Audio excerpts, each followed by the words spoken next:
Bonsoir à toutes et tous. Nous sommes accueillis ici à l'Académie du Climat pour cette table ronde qui est organisée en partenariat avec deux médias, Reporter d'une part et Socialterre, qui est représenté ce soir par Victor Raden, qui a rédigé un reportage dont elle va vous parler tout à l'heure.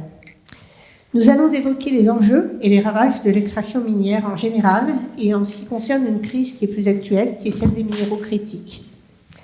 La transition écologique nécessite d'importantes quantités de matières premières critiques, mais leur offre est géographiquement concentrée. Par exemple en RDC pour l'extraction du cobalt, au Chili pour le cuivre ou en Australie pour le lithium. Et les grandes entreprises extractives sont principalement contrôlées par des acteurs extérieurs à l'Union européenne. Cette dépendance vis-à-vis des importations expose l'UE à des risques géopolitiques assez forts. Et selon l'OCDE, plus de 70% des mesures de restriction aux exportations portent sur les matières premières critiques. Ces matières premières sont minérales et comprennent les 17 terres rares, le lithium, le nickel, le cuivre et le cobalt. Elles entrent dans la composition des produits électriques et électroniques, nos écrans et la mobilité électrique, et dans les infrastructures.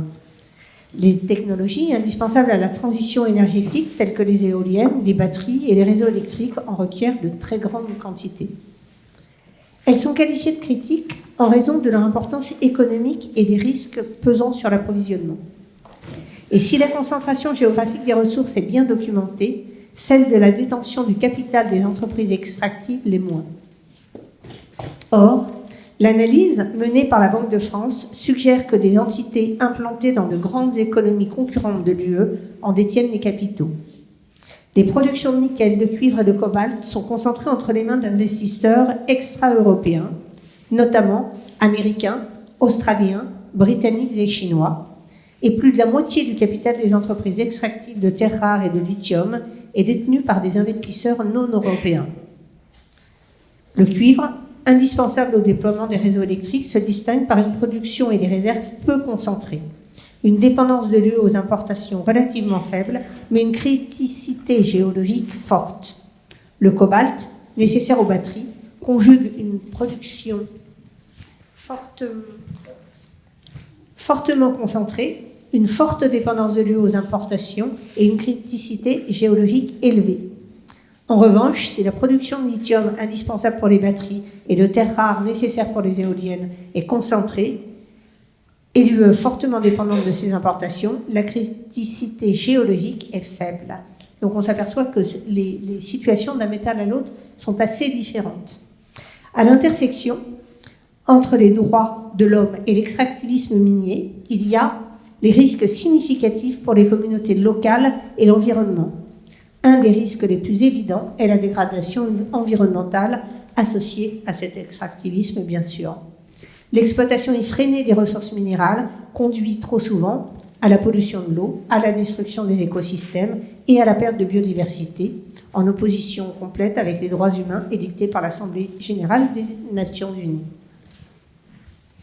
Soulignons aussi l'impact disproportionné de l'extractivisme minier sur les communautés autochtones, en première ligne des opérations minières qui voient leur droit à la terre, à l'autodétermination et à la préservation de leur identité culturelle menacés, voire franchement bafoués. La protection des droits de l'homme dans le contexte de l'extractivisme minier n'est pas assurée.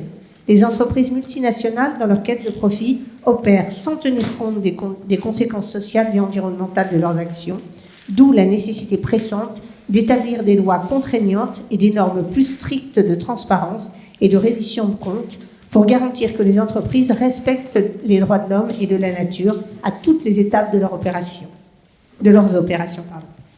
Pour en parler, je laisse à Karine le soin de vous présenter nos invités. Oui, alors pour parler de tout cela, nous avons Michel Leclerc-Olive qui est sociologue et chargé de recherche au CNRS. Nous avons ensuite Victoire Raden, donc, qui est journaliste et qui a mené une enquête en Roumanie sur les déchets miniers, donc journaliste pour Socialterre, entre autres, et cette enquête est parue donc dans ce magazine. Et ensuite, nous avons Isaline Jean-Jacques, qui est chef de projet sobriété matière auprès de France Nature Environnement. Voilà. Et là, va arriver dans quelques minutes Philippe Biwix, qui est ingénieur et qui est le co-auteur d'une BD Ressources, un défi pour l'humanité. Et nous devons excuser la 5e intervenante, Olivia Lazare, chercheuse en géopolitique du climat, qui a eu un imprévu de dernière minute. Pour démarrer, nous allons donner la parole à Victoire pour nous parler un peu de son enquête. Comme ça, on sera tout de suite dans le vif du sujet. Voilà, comment ça s'est passé, cette enquête en Roumanie sur les déchets d'une mine, enfin, ce que vous pouvez nous raconter. Alors bonjour à tous, je me suis rendue moi, en Roumanie en avril avec une photojournaliste qui s'appelle Pauline Goer et on a voulu, plus qu'une enquête d'ailleurs, c'était plutôt un reportage, se rendre dans le village de Geamana dans les Carpates en Roumanie, donc le nord-ouest, pour voir en fait les conséquences de l'extraction de cuivre dans la région. Et en fait, Geamana, c'est un village où on ne voit que le clocher dépassé, puisque c'est un village qui a été englouti par tous les déchets miniers de l'extraction d'un tiers des gisements sur place. Il reste encore quelques habitants qui subissent énormément de conséquences dévastatrices sur leur santé, notamment des maladies respiratoires, l'incapacité d'utiliser les ressources, ce qui est un lac, on ne peut pas vraiment appeler ça un lac, c'est vraiment un engloutissement en fait, d'un village. Et en fait, dans ce village, donc, ça a été, tout a commencé dans les années 80, c'était sous la dictature de Nicolae Ceausescu, qui voulait faire rayonner en fait, la Roumanie en extrayant en fait, le cuivre et, pour l'exporter. Et en fait, ce qu'ils n'avaient pas prévu, c'est l'acheminement de tous ces déchets. Et eu énormément, et je ne sais plus combien de tonnes, je ne me le suis pas noté, mais en fait, des kilomètres de tuyaux qui ont acheminé une espèce de mixture de boue, de résidus, produits chimiques et de roches qui ont littéralement englouti les surfaces agricoles et les maisons. Donc 80% des familles ont été expropriées sur à peu près 15 ans. Et la mine est encore en exploitation aujourd'hui.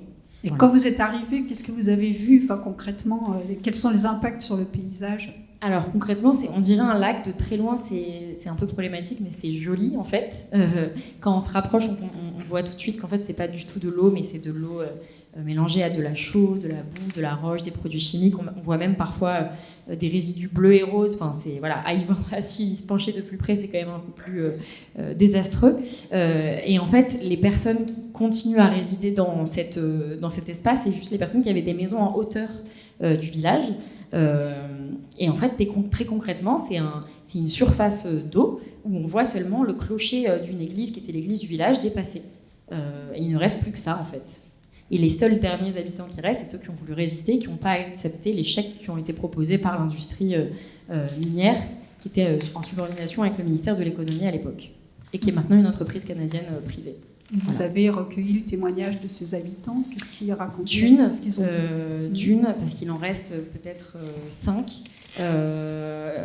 Et on est tombé, oui, sur Parashiva, qui en fait est née dans la maison où elle habite. Donc pour elle, c'était un déchirement total de devoir partir, c'était pas possible en fait.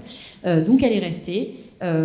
Son époux a une maladie respiratoire. Ils n'arrivent pas vraiment à savoir si c'est dû à la proximité avec la pollution. Ça paraît évident, mais il n'y a pas du tout eu de recherche en ce sens.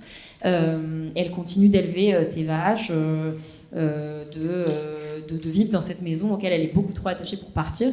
Mais c'est un déchirement parce qu'elle sait en fait la boue commence à s'infiltrer en fait dans son jardin et elle sait que d'ici 2 ans elle va devoir pour le coup partir. Et quelles sont les politiques actuelles autour de ça, enfin, est-ce que c'est pris en compte ou pas ? Alors non, là pour le coup ça a commencé dans les années 80, donc c'est même plus un sujet en fait pour l'État. Toutes les personnes qui n'ont pas voulu partir, disons que c'est un petit peu considéré comme étant leur problème, et toutes les autres familles ont été expropriées pour s'installer à Alba Iulia, qui est la ville, en fait, l'une des plus grandes villes à 20 km de Geamana. Voilà. Mais elles ont perdu en fait en conditions de vie parce que elles avaient une maison dans le village de Jeamana, qui est un village hyper verdoyant au milieu des Carpates. Et maintenant, ils habitent quasiment tous en résidence HLM, l'équivalent des HLM en Roumanie. Donc, ils ont aussi perdu en conditions et en qualité de vie. Et des paysans expropriés aussi, qui ont dû modifier complètement leur vie. Donc, oui, tout à fait. En fait, ce qui donne un petit peu d'espoir dans cette zone en Roumanie, parce qu'il y a eu quand même beaucoup de scandales sanitaires qui sont dus à l'extraction minière dans cette région. Mais à quelques kilomètres de Jeamana, il y a un village qui s'appelle Rosia Montana, où une vingtaine d'habitants luttent depuis 20 ans contre l'ouverture d'une exploitation d'or. C'est une entreprise privée canadienne, s'il me semble bien.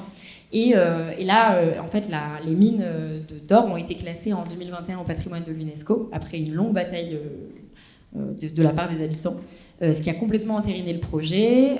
Et là, l'entreprise en question canadienne vient de perdre un procès d'arbitrage contre le gouvernement roumain, parce qu'elle réclamait en fait des milliards d'euros de compensation budgétaire. Mais là aussi, ils se sont retirés. Donc c'est une vraie victoire pour les habitants. Il n'y aura pas d'exploitation des mines d'or dans la région. Donc ça marche aussi parfois. Le village de Jeamana a été sacrifié, mais pas celui de Rosia Montana. Très bien, merci. Peut-être que vous pouvez passer le micro à Isabelle. Oui, peut-être qu'on peut donner la parole à Michel Leclerc-Olive, qui elle, était plutôt en Afrique et en Amérique du Sud. Est-ce que vous pouvez nous raconter? Je crois qu'en Afrique, vous avez aussi vu des déplacements de population. Donc, Mali. Oui, j'ai vu. Alors,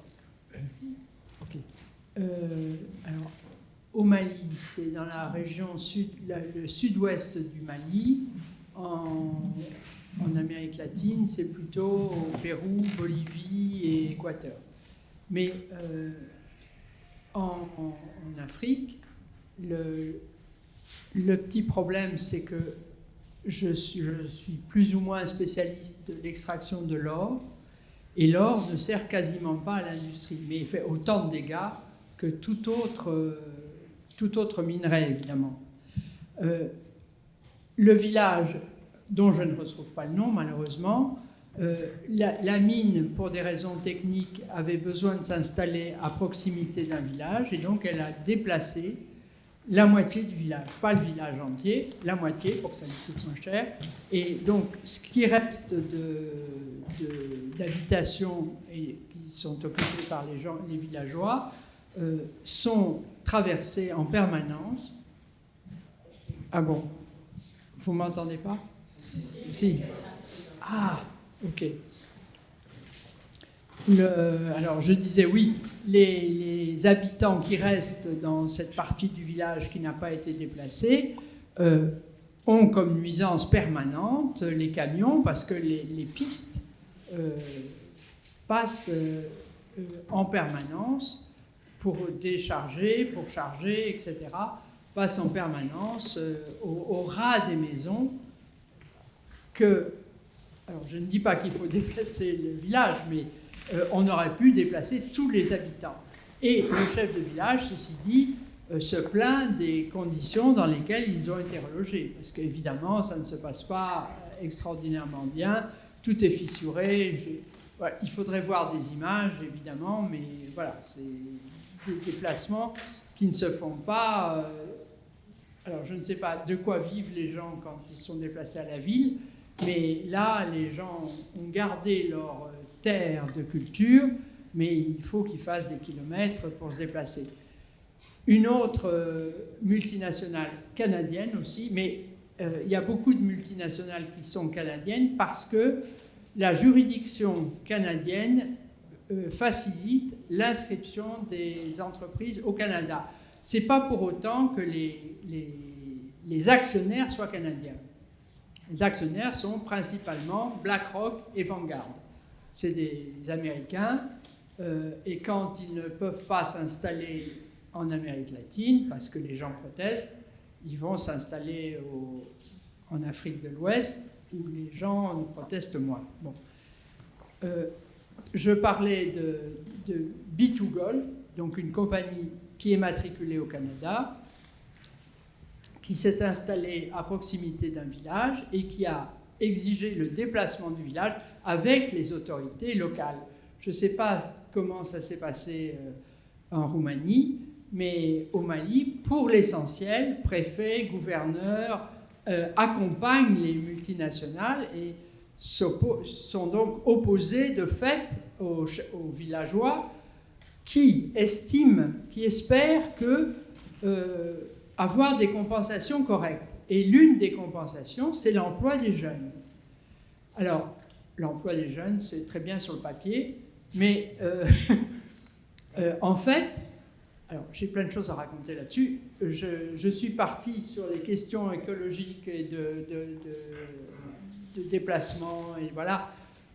On a déplacé le village de Fadougou et on leur a demandé de déplacer le cimetière. Le chef de village déplacer un cimetière, c'était quand même un peu gros. Donc ils ont fait venir les imams de Bamako et les imams ont dit c'est dans le Coran, on peut déplacer le cimetière. Bon, ils ont accepté qu'on déplace le cimetière. Alors, ce que j'étais en train de dire... On va peut-être y revenir aussi un peu tout à l'heure. On va essayer de faire circuler un petit peu aussi la parole. Donc là, on a donné un peu un tableau de ce que pouvait être l'impact d'une mine à travers deux exemples concrets, l'exemple de la Roumanie, l'exemple du Mali. On va revenir un peu sur la question, c'est-à-dire que notre dépendance aux métaux, donc, qui est importante à cause de la transition énergétique, on les utilise dans les panneaux solaires, dans les éoliennes, la transition, enfin aussi bien sûr le numérique. Et ces métaux, je vais demander à Philippe Biwix, donc où est-ce qu'on les trouve, ces métaux, comment sont-ils répartis sur Terre, et est-ce qu'ils sont facilement accessibles, est-ce qu'il faut creuser beaucoup, enfin, est-ce que vous pouvez nous dire tout cela? Ouais, bonsoir. Désolé pour mon retard, mais c'était un retard prévu. C'était annoncé. D'accord. Alors, pardon, je suis un peu parachuté. Donc, vous n'avez pas encore défini ce que c'était les métaux critiques ou pas? Si, un peu. Parce que moi, j'ai une vision un tout petit peu différente de ça. C'est-à-dire que les énergies renouvelables et la question de la mobilité électrique, parce que c'est ça un peu les deux grands sujets, plus un peu le numérique, c'est la cerise sur le gâteau, en fait, de l'extraction. C'est-à-dire qu'il n'y a pas besoin de numériser le monde, il n'y a pas besoin de faire la transition énergétique, la manière dont on est en train d'essayer de la faire. Il n'y a pas besoin de ça pour qu'il y ait une croissance exponentielle quelque part de l'extraction. Je vais prendre un métal un peu emblématique qui est le nickel, dont on a pas mal entendu parler parce que c'est un des métaux des batteries, en particulier, enfin d'une sorte de batterie, et notamment de voitures, donc qui sont on appelle les batteries NMC pour les amateurs, donc nickel, manganèse, cobalt. Il y a aussi des batteries sans cobalt, il y a aussi des batteries sans nickel. Bon, là, donc ça fait beaucoup parler. Il y avait eu des questions des besoins qui avaient été provoqués par les premières gigafactories il y a quelques années. Le nickel, ça a à peu près triplé en 25 ans, l'extraction de nickel. Aujourd'hui, la production de l'Indonésie seule, c'était la production mondiale quand j'ai commencé à m'intéresser à la question des métaux il y a 20 ans. Quoi. Donc, et quand on regarde, c'est pas les métaux des batteries, c'est pas le sulfate de nickel qu'on utilise dans les batteries qui a fait exploser la demande. En fait, c'est le métal, c'est l'acier inox, tout simplement. Donc, l'acier inox, c'est quoi? Ça sert dans des laiteries. Voilà, donc c'est l'industrialisation de l'agriculture. Ça sert dans l'industrie chimique. Donc c'est l'industrialisation tout court. Ça sert dans la serrurerie, dans les chaises, là, tout ça. Donc c'est l'urbanisation d'abord du monde, le développement. Et l'industrialisation du monde qui tire les besoins de tous les métaux.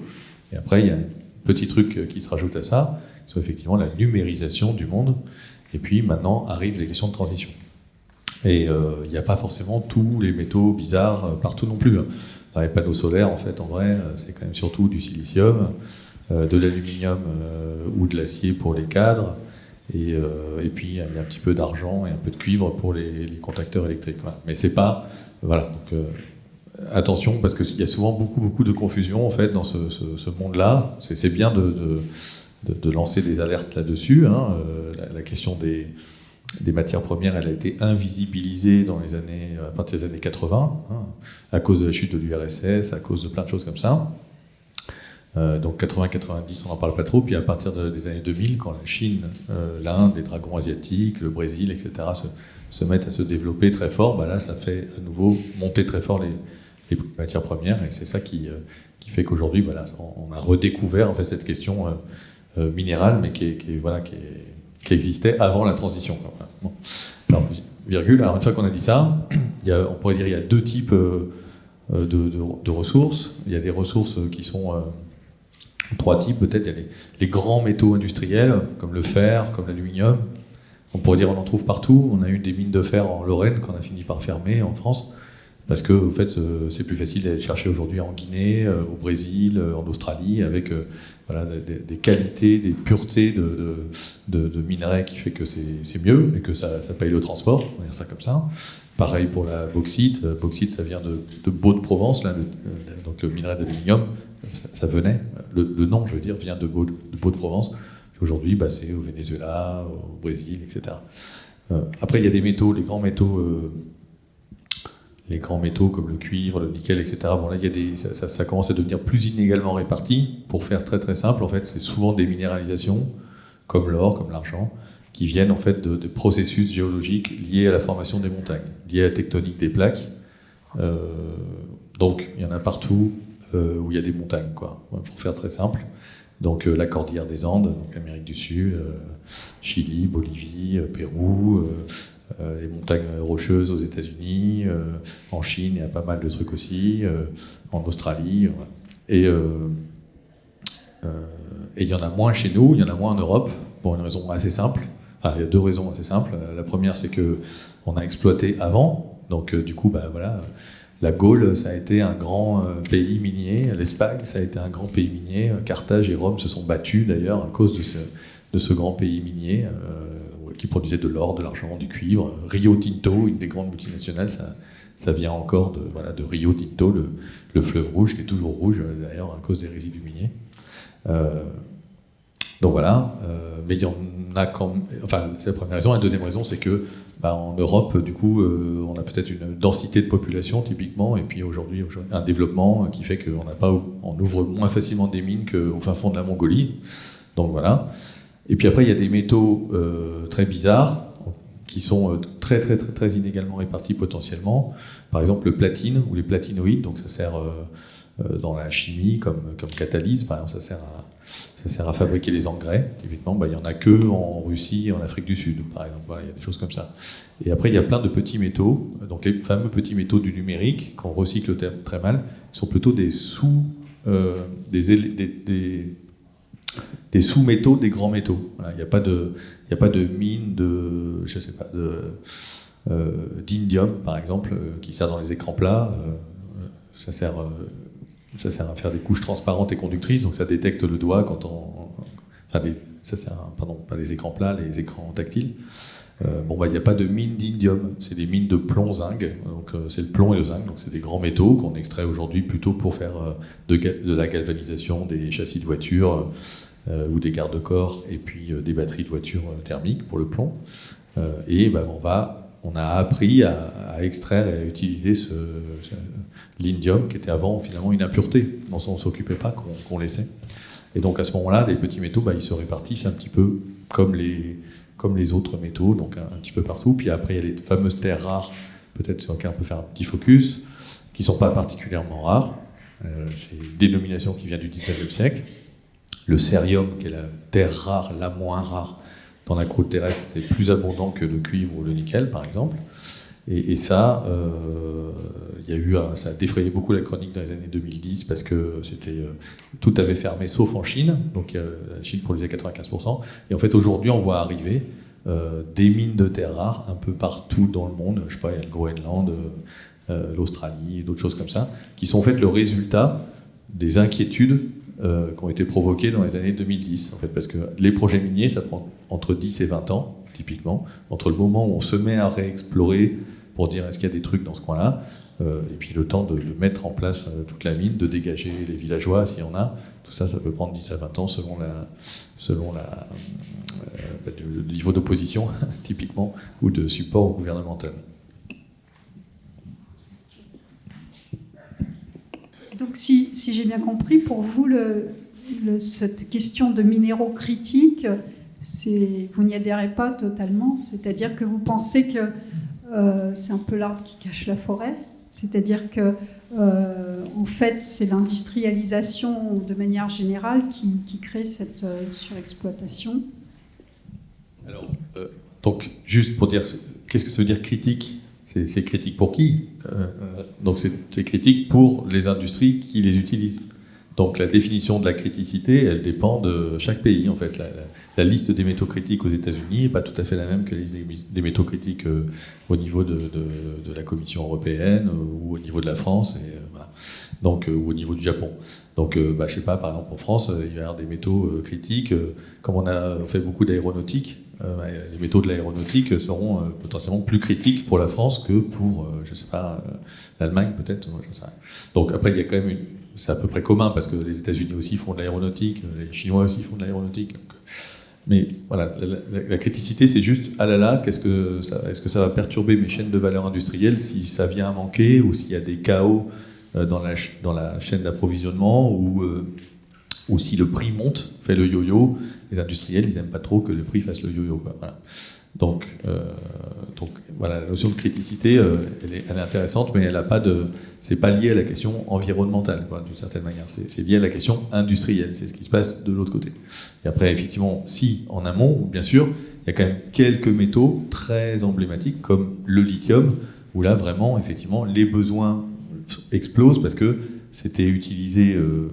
Alors, le lithium n'est pas utilisé que dans les batteries. Hein, on a tous du lithium chez soi. Si vous avez une plaque vitro-céramique chez vous, par exemple, voilà, ça sert dans l'industrie du verre, typiquement, depuis très longtemps. Donc, on a inventé les batteries lithium dans les années 80. Ça a servi surtout, ça sert toujours dans tous les petits objets numériques, mais la quantité qu'il en faut dans un téléphone ou dans un ordinateur, quand vous passez à faire des batteries de voiture, là, les besoins vraiment montent beaucoup, quoi. Et donc, du coup, effectivement, les besoins en lithium sont en train d'être décuplés, voire plus. Il y a des études qui amènent à fois 50, fois 60. Et donc là, effectivement, il y a vraiment des mises en production de lithium qui arrivent encore plus vite que pour d'autres métaux. Mais voilà, ça va, au lieu de faire x2 en 25 ans ou en 30 ans, ça fait x2 en 5 ans, ou voire moins, mais ce sont quand même les mêmes mécanismes.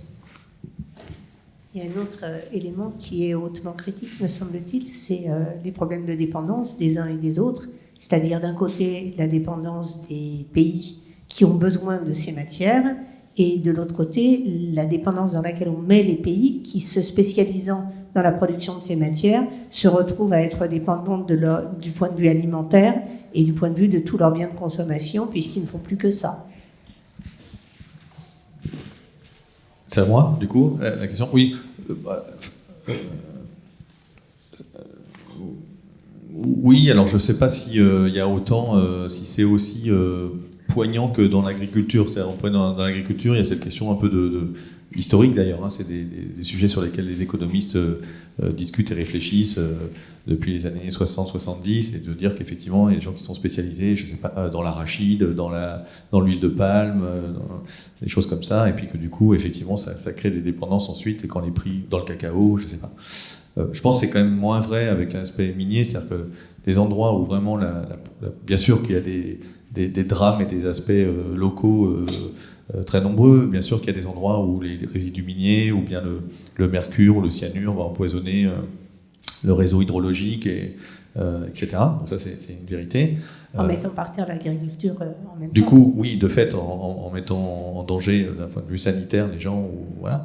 Mais ça reste quand même des activités finalement assez locales, et je dirais que d'un point de vue vraiment surfacique, c'est très impactant et localement, et ça peut rejeter des déchets dans les océans, etc. Ce qu'on voit par exemple en Indonésie sur le nickel, ou même d'ailleurs un peu sous une autre forme en Nouvelle-Calédonie.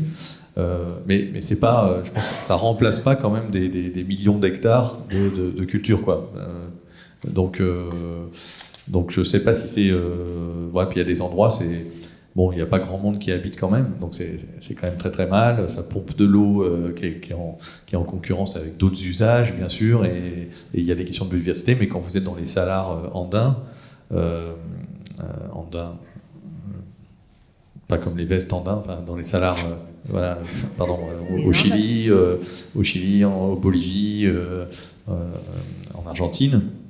Bon, voilà, c'est un peu c'est comme voilà, c'est des endroits au milieu de nulle part, et voilà, donc ça vient artificialiser, ça vient pomper de l'eau, ça vient modifier les paysages. C'est assez joli vu d'avion d'ailleurs, il y a un peu toutes les couleurs parce que c'est des manières de laisser un peu, on laisse l'eau des saumures s'évaporer pour récupérer ensuite les sels de lithium. Mais voilà, c'est pas forcément en concurrence alimentaire directe, quoi, je dirais. On parle quand même de 480 000 km de rivières et 164 000 km² de plaines inondables qui sont affectés par... Ça, c'est de l'empoisonnement. Voilà, c'est l'empoisonnement par les résidus miniers ou par les débordements de stocks de résidus miniers qui sont stockés avec des digues, etc.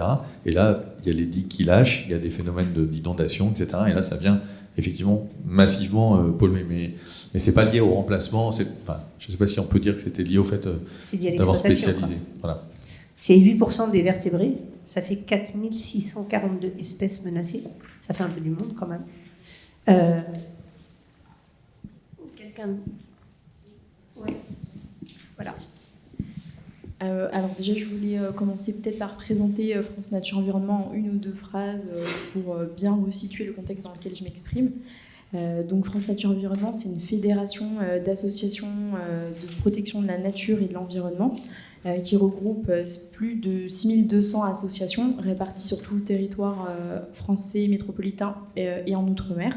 Donc pour le coup, on est vraiment très ancré dans le local. On va dire la connaissance du passif minier, mais aussi on fait face au quotidien aux nouveaux projets d'extraction. Donc c'est vraiment dans ce cadre-là que je vais intervenir pour revenir sur la question de la dépendance aux métaux et de la souveraineté. Nous, c'est un argument qu'on entend très souvent au sein de FNE, parce que c'est un argument très fort de l'État pour dire que on a besoin de plus de souveraineté nationale. Extraire sur notre territoire, c'est une forme de souveraineté. Donc face à ce constat, nous on a un peu une position, on va dire, décalée, parce que on considère que être souverain, ce n'est pas forcément faire la course au pays qui aura le plus de métaux critiques, et celui qui en accumulera le plus aura gagné. La France restera toujours dépendante des autres pays pour s'approvisionner en métaux, même si elle exploite la totalité de son sous-sol minier. Hein. Comme l'a dit Philippe Lewicks, aujourd'hui, aucun pays dans le monde n'a toutes les ressources métalliques dans son sous-sol, ainsi que les compétences, la technologie suffisante pour l'extraire, la transformer et l'exploiter par la suite. Donc il est utopique de penser qu'aujourd'hui l'extraction nationale va permettre de libérer la France de sa dépendance aux pays qui sont aujourd'hui extracteurs. Donc nous, c'est ce que je vais essayer de défendre durant cette table ronde, c'est que au final, on estime qu'un État souverain, c'est plutôt un État qui a conscience de cette dépendance vis-à-vis des métaux, et face à ça, est plutôt dans une logique de réduire sa dépendance en réduisant sa consommation, tout simplement. Sa consommation de métal, sa consommation de matières premières critiques. Et puis par rapport à ça, ça passera par différents leviers dont je pourrais vous parler un peu plus par la suite, mais c'est notamment la priorisation, la planification et le développement aussi de l'économie circulaire, le recyclage des métaux. Tout ça, ce sont des politiques qui doivent être menées et qui aujourd'hui sont encore à leur balbutiement. Voilà. Merci.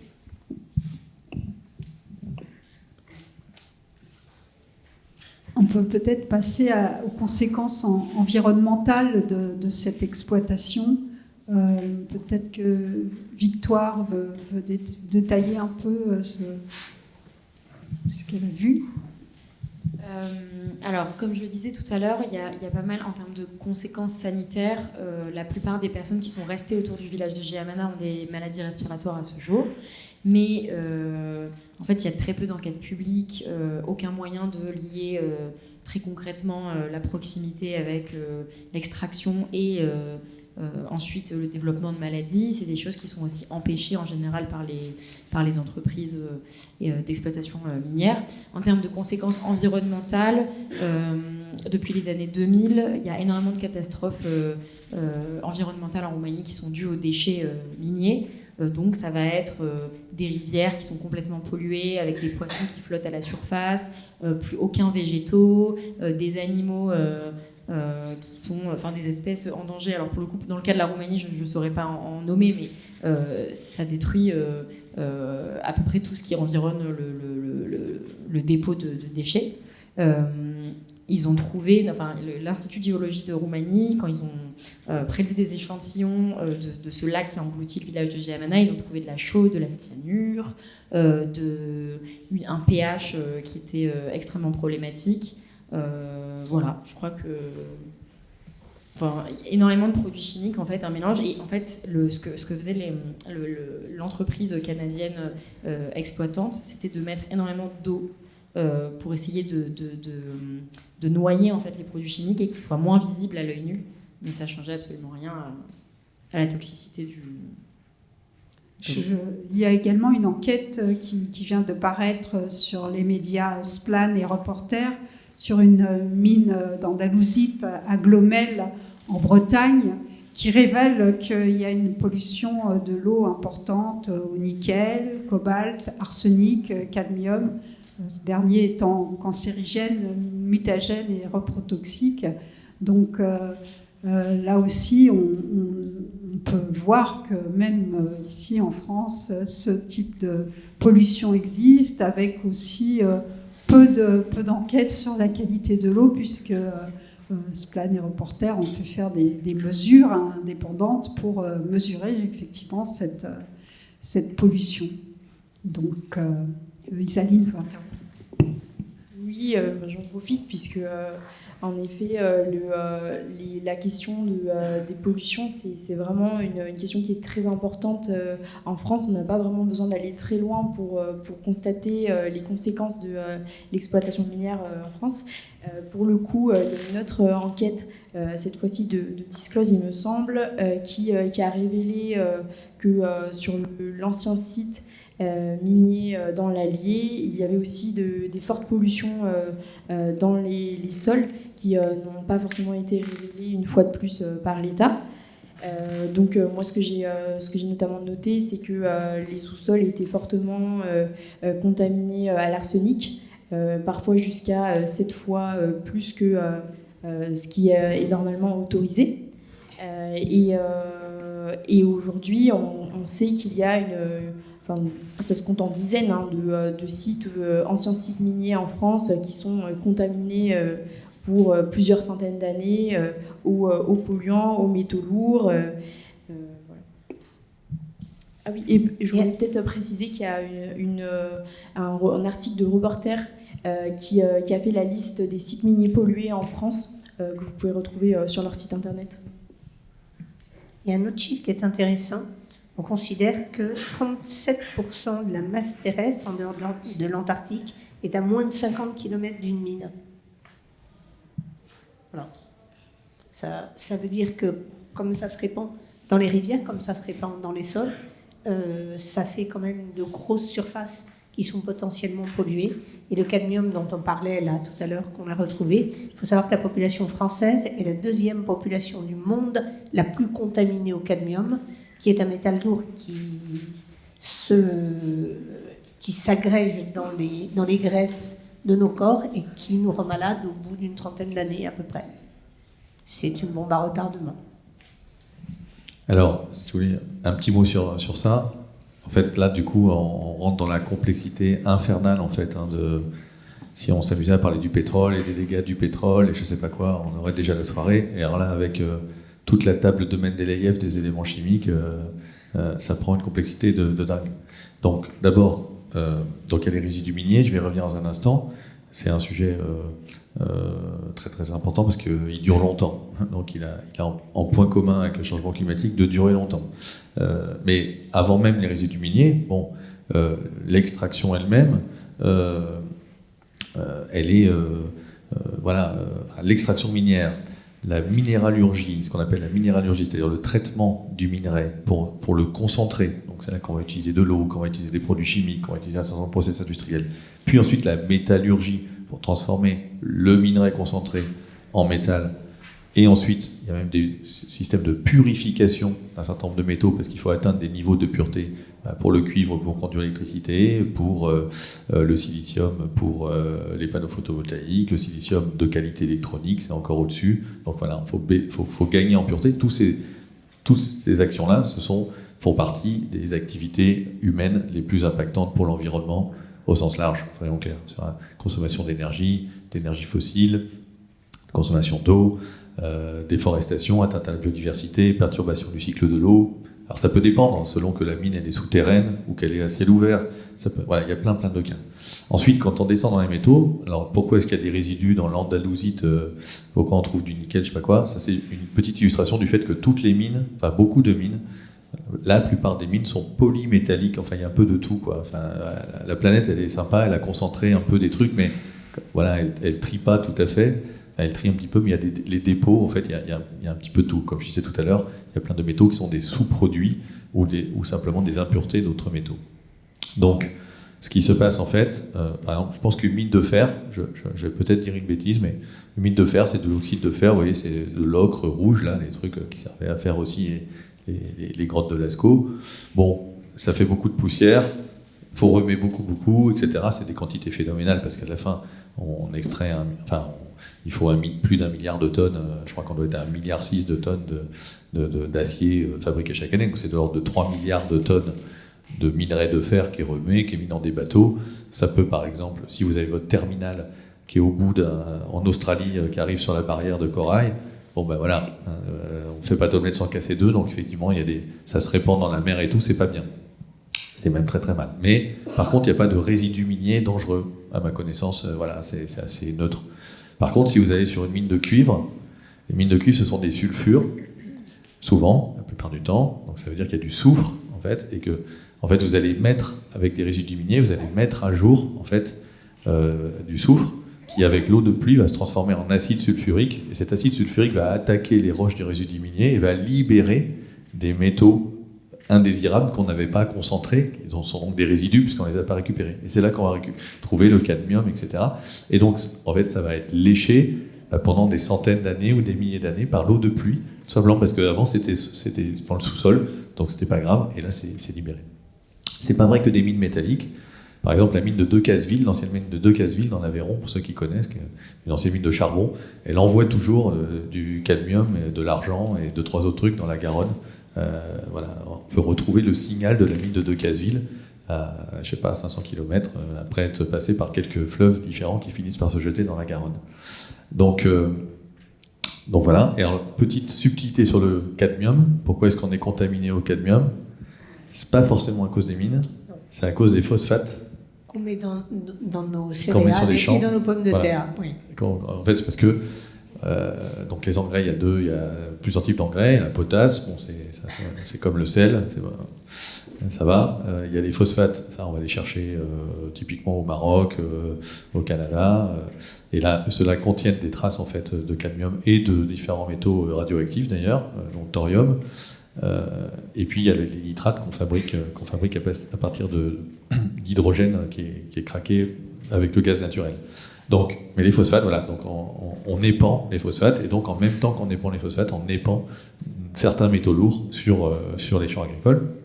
Et il y a une deuxième source, pour ceux qui n'ont pas encore trop faim, c'est le fait qu'on a des bouts d'épuration dont il faut faire quelque chose. Les bouts d'épuration, voilà, faites de la peinture à la maison, des trucs, bon. Il n'y a pas forcément du cadmium dans la peinture, mais il y a plein de trucs. Les cosmétiques, voilà, il y a plein d'usages dispersifs de métaux lourds, et du coup, ça part dans les stations d'épuration. Il y en a une partie qui va finir à la mer, tranquille. Donc, Les huîtres. voilà, donc on les retrouvera à un autre moment, exactement. Et puis il y a une partie qui est captée par les stations d'épuration. Pourquoi c'est qu'une partie ? Parce que quand il pleut, les stations d'épuration, ça laisse tout passer. Hein. D'accord ? C'est vraiment tout. Mais c'est pas grave parce que c'est très dilué avec beaucoup d'eau. Enfin, on dit que c'est pas grave. Mais ça finit quand même dans les huîtres aussi. Donc de temps en temps, il y a des gens qui sont malades s'il a un peu trop plu à Bordeaux, dans le bassin d'Arcachon. Donc, eh bien, ces bouts d'épuration, on les épand aussi sur les champs. Parce que, voilà, de temps en temps, il faut en faire quelque chose. Donc, alors pas, évidemment, il y a des réglementations très strictes, tout le monde n'en veut pas, mais puis, à un moment, il faut bien les prendre. Et puis, du coup, on fait un peu tourner, quoi. Mais voilà, mais à la fin, ça finit quand même par s'accumuler. Et donc, je pense que c'est ça. Est-ce qu'on a des études un peu précises sur les conséquences qu'ont les mines et l'exploitation des mines un peu partout dans le monde sur la santé des humains qui vivent autour ? Non. Bon.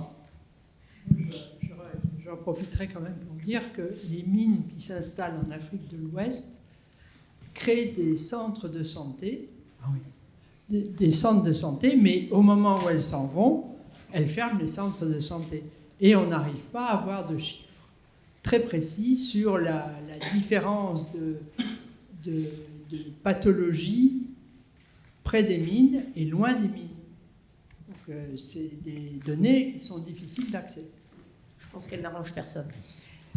Et parmi les impacts environnementaux, on n'a pas parlé des émissions de gaz à effet de serre.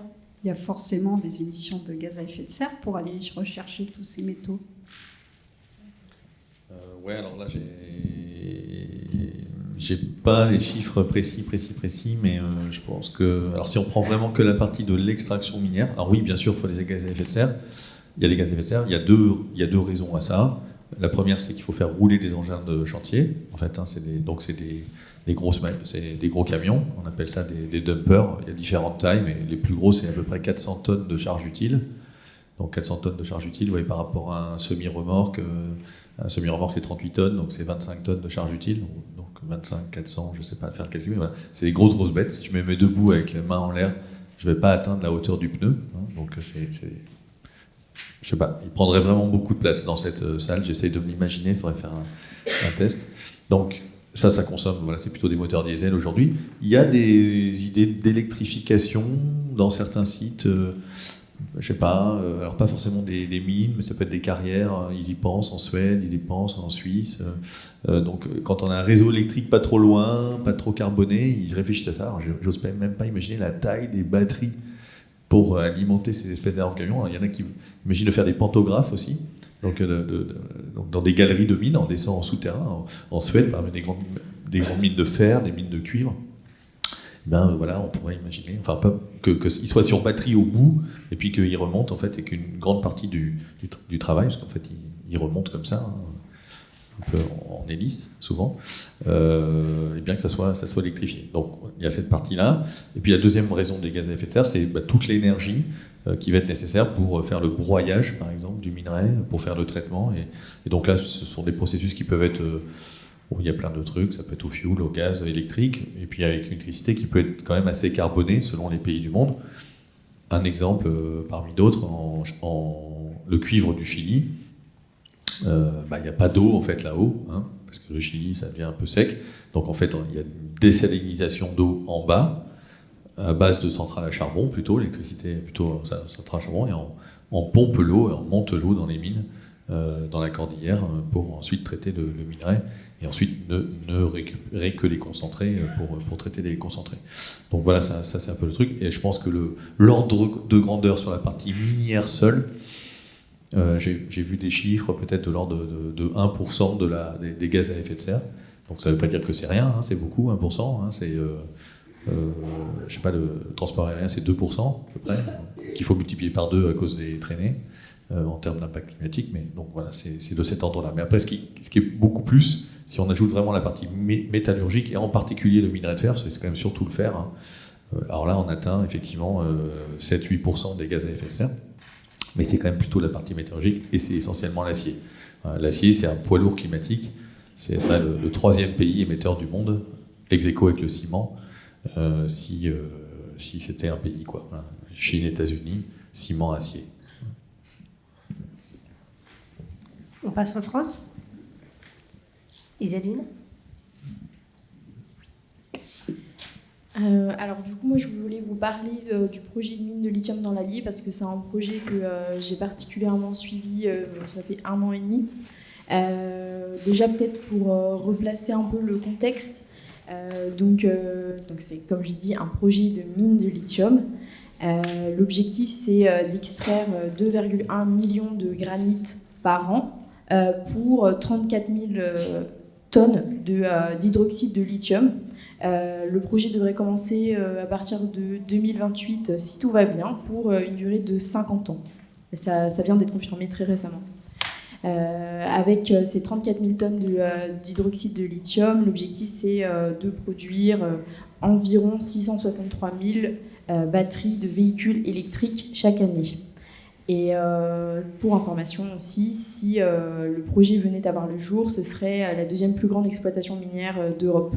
Donc pour le coup, c'est vraiment pas rien.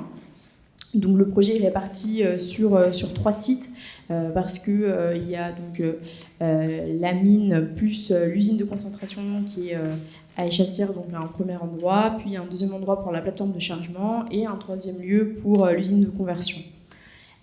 Donc où en est-on aujourd'hui dans le projet ? Le projet a été annoncé en octobre 2022. Le débat public s'est déroulé cette année, donc de mars à juillet 2024.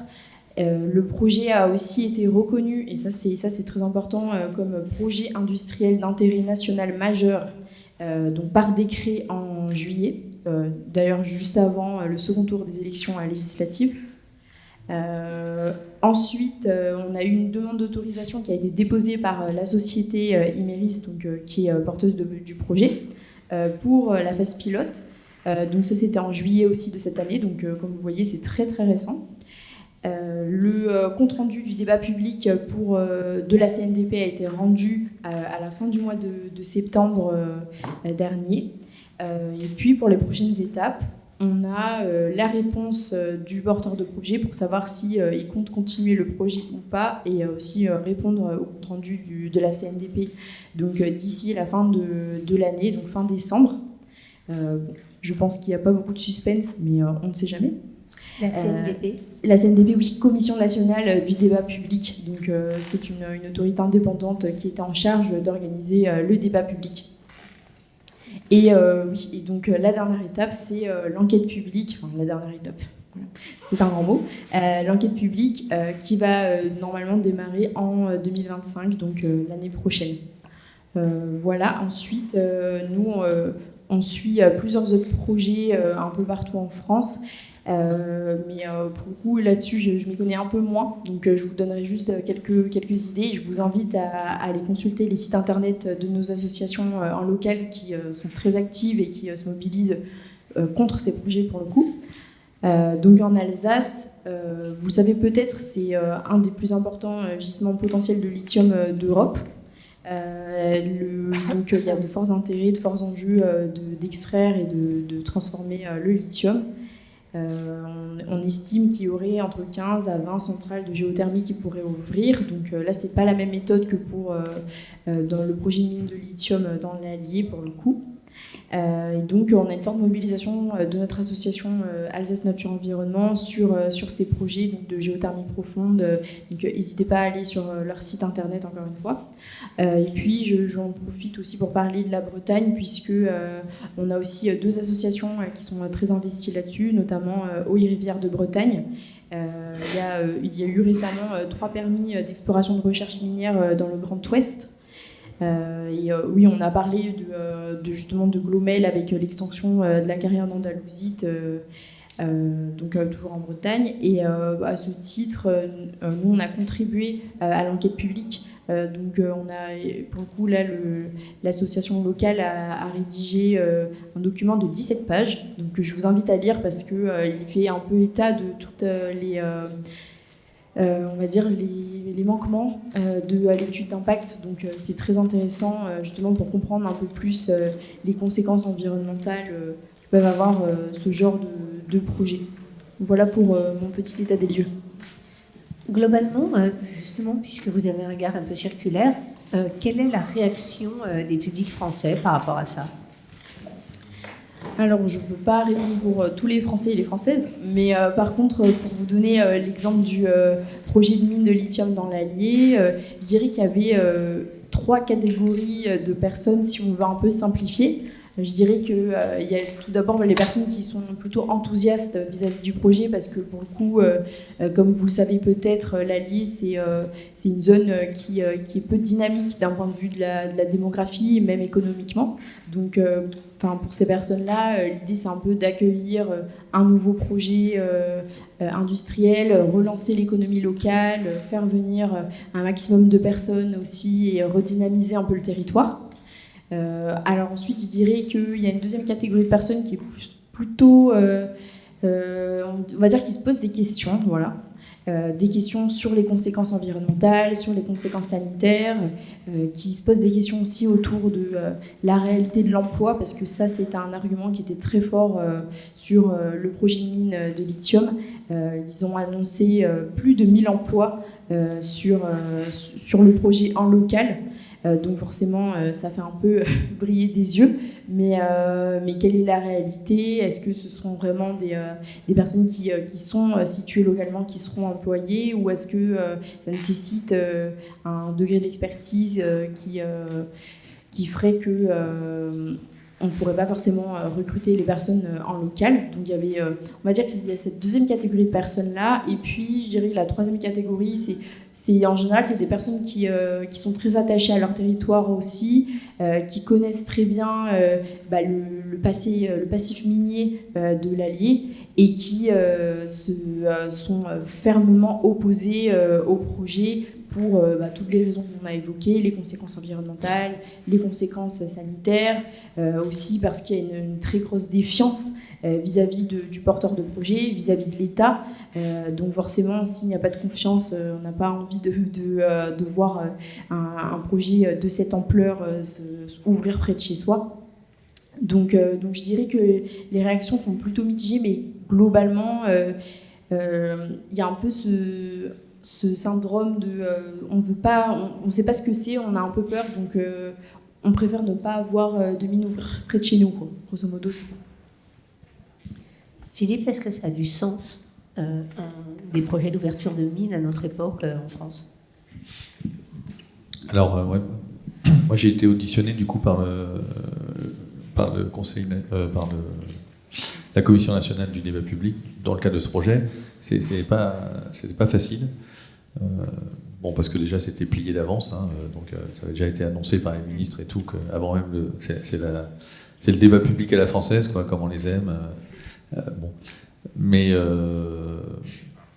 Donc, juste mini précision. Alors, en fait, aujourd'hui, il y a une carrière déjà de kaolin, je crois. Donc, ça sert à faire plein de trucs. Ça sert dans le papier, ça sert à faire de la porcelaine, bien sûr, mais historiquement, mais pas que. Il y a plein d'usages industriels. Donc, c'est une argile très, très fine, très pure, très blanche. Alors ça changera, parce que ça va être effectivement une mine, donc c'est pas la même chose, c'est le code minier, c'est pas la même chose que, je crois, les carrières, je crois que c'est que le code de l'environnement, je dis peut-être des bêtises, bon. Donc il y a un code spécial pour les mines, mais bon, voilà, je sais pas trop pourquoi, l'andalousite c'est une carrière, et puis voilà, là ça sera une mine de lithium. Donc ça va être souterrain, sous l'exploitation actuelle de kaolin. Donc d'un point de vue, disons, visuel ou je sais pas quoi, effectivement ils sont pas en panique dans le village à côté. Par contre, il y a des questions sur l'eau quand même, parce que ça vient perturber le cycle de l'eau, etc. Donc il y a quand même plein d'enjeux, plein de questions sur la manière de traiter le minerai, sur la manière de tout l'impact environnemental dont on parlait tout à l'heure. Alors, Imerys, la main sur le cœur, Donc, alors c'est pas des tendres, hein, Imerys, c'est une grande multinationale issue de la fusion de plusieurs boîtes historiquement, un peu belge, un peu française, un peu anglaise. Ils sont partout maintenant, hein, ils sont aux États-Unis.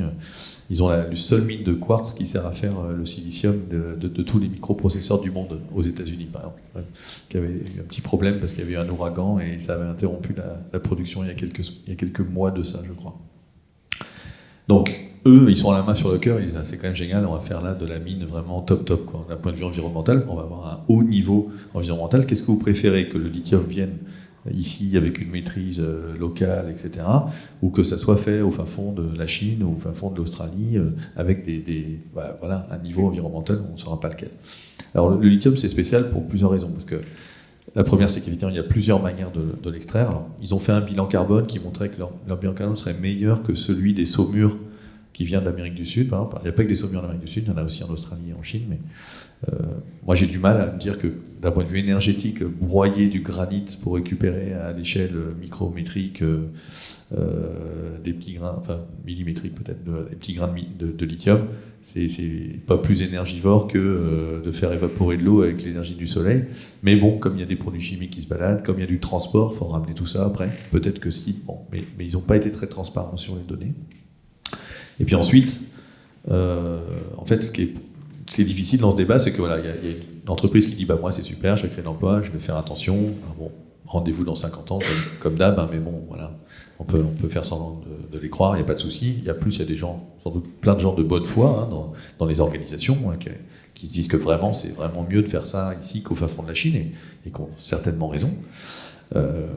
Alors juste un point, c'est que ça ne règle pas les questions de souveraineté complètement, hein, parce que on va pas de l'hydroxyde de lithium à la gigafactory comme ça. Entre les deux, il y a un truc à faire, il faut de la CAM, du CAM. Alors, le CAM, c'est pas mais ça ressemble quand même un peu, c'est Cathode Active Materials, c'est un mélange de sulfate de cobalt, de nickel, etc. Enfin voilà, il faut rajouter d'autres trucs, il n'y a pas que du lithium dans les batteries lithium-ion, comme on le disait tout à l'heure. Donc ça, c'est les usines Céveso. Elle arrive, cela dit. Il y en a une qui est en projet à Parempuire, à côté de Bordeaux, sur le port de Bordeaux, pour faire ce mélange d'un certain nombre de métaux qui arriveront, du coup, d'ailleurs que de France. Donc déjà, il va manquer une case quand même. Et puis après, effectivement, comme c'était dit tout à l'heure, je crois, il y a la question des machines, de la maîtrise technologique, enfin des pièces détachées, de tout ça. On ne produit pas tout en France, quoi. Donc en fait, la souveraineté, ça n'existe pas, la souveraineté. La souveraineté, c'est un équilibre, en fait. Même sous l'Antiquité, ils échangeaient des trucs, même au néolithique, les silex se baladaient sur des centaines de kilomètres. Personne n'est jamais souverain. Et donc, voilà, il y avait des échanges. Simplement, la question, c'est de dire, il faut avoir une monnaie d'échange, quelque part. La souveraineté, c'est ça, en fait. Et pendant longtemps, peut-être pas en Europe, parce que eux, en Italie, ils n'avaient pas ce discours-là, en Allemagne non plus. Mais en France, on était un peu en mode, on n'a pas besoin des usines, et nous, en fait, ce qu'on a en monnaie d'échange, c'est la Tour Eiffel et le French Cancan, quoi, en gros. Puis en fait, on s'est rendu compte que le French Cancan, en Covid-19, il y a moins de clients, quoi. Donc, du coup, voilà, d'être un peu une économie de service, une économie de tourisme, une économie de tout ça, ça suffit pas. Et qu'en fait, il faut avoir des produits industriels aussi, nous, à échanger contre d'autres. Mais tenter la souveraineté absolue n'existe pas.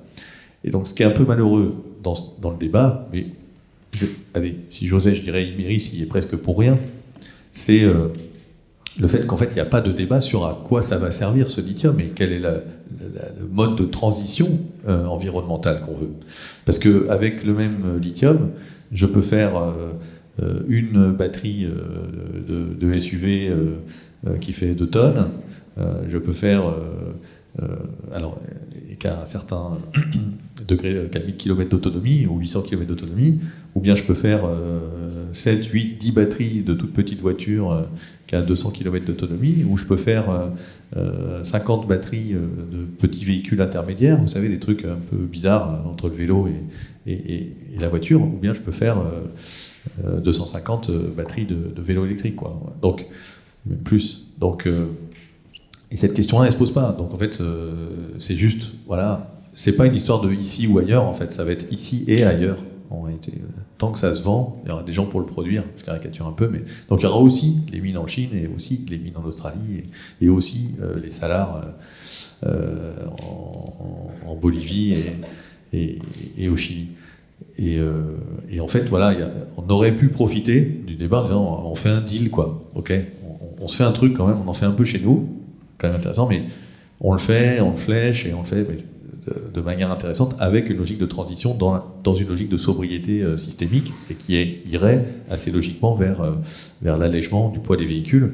Et derrière l'allègement du poids des véhicules, il y a aussi du coup des questions sans doute d'allègement de vitesse. Enfin, ça pose plein d'autres problème d'acceptation sociale qui fait que personne n'était prêt à apporter ça aujourd'hui.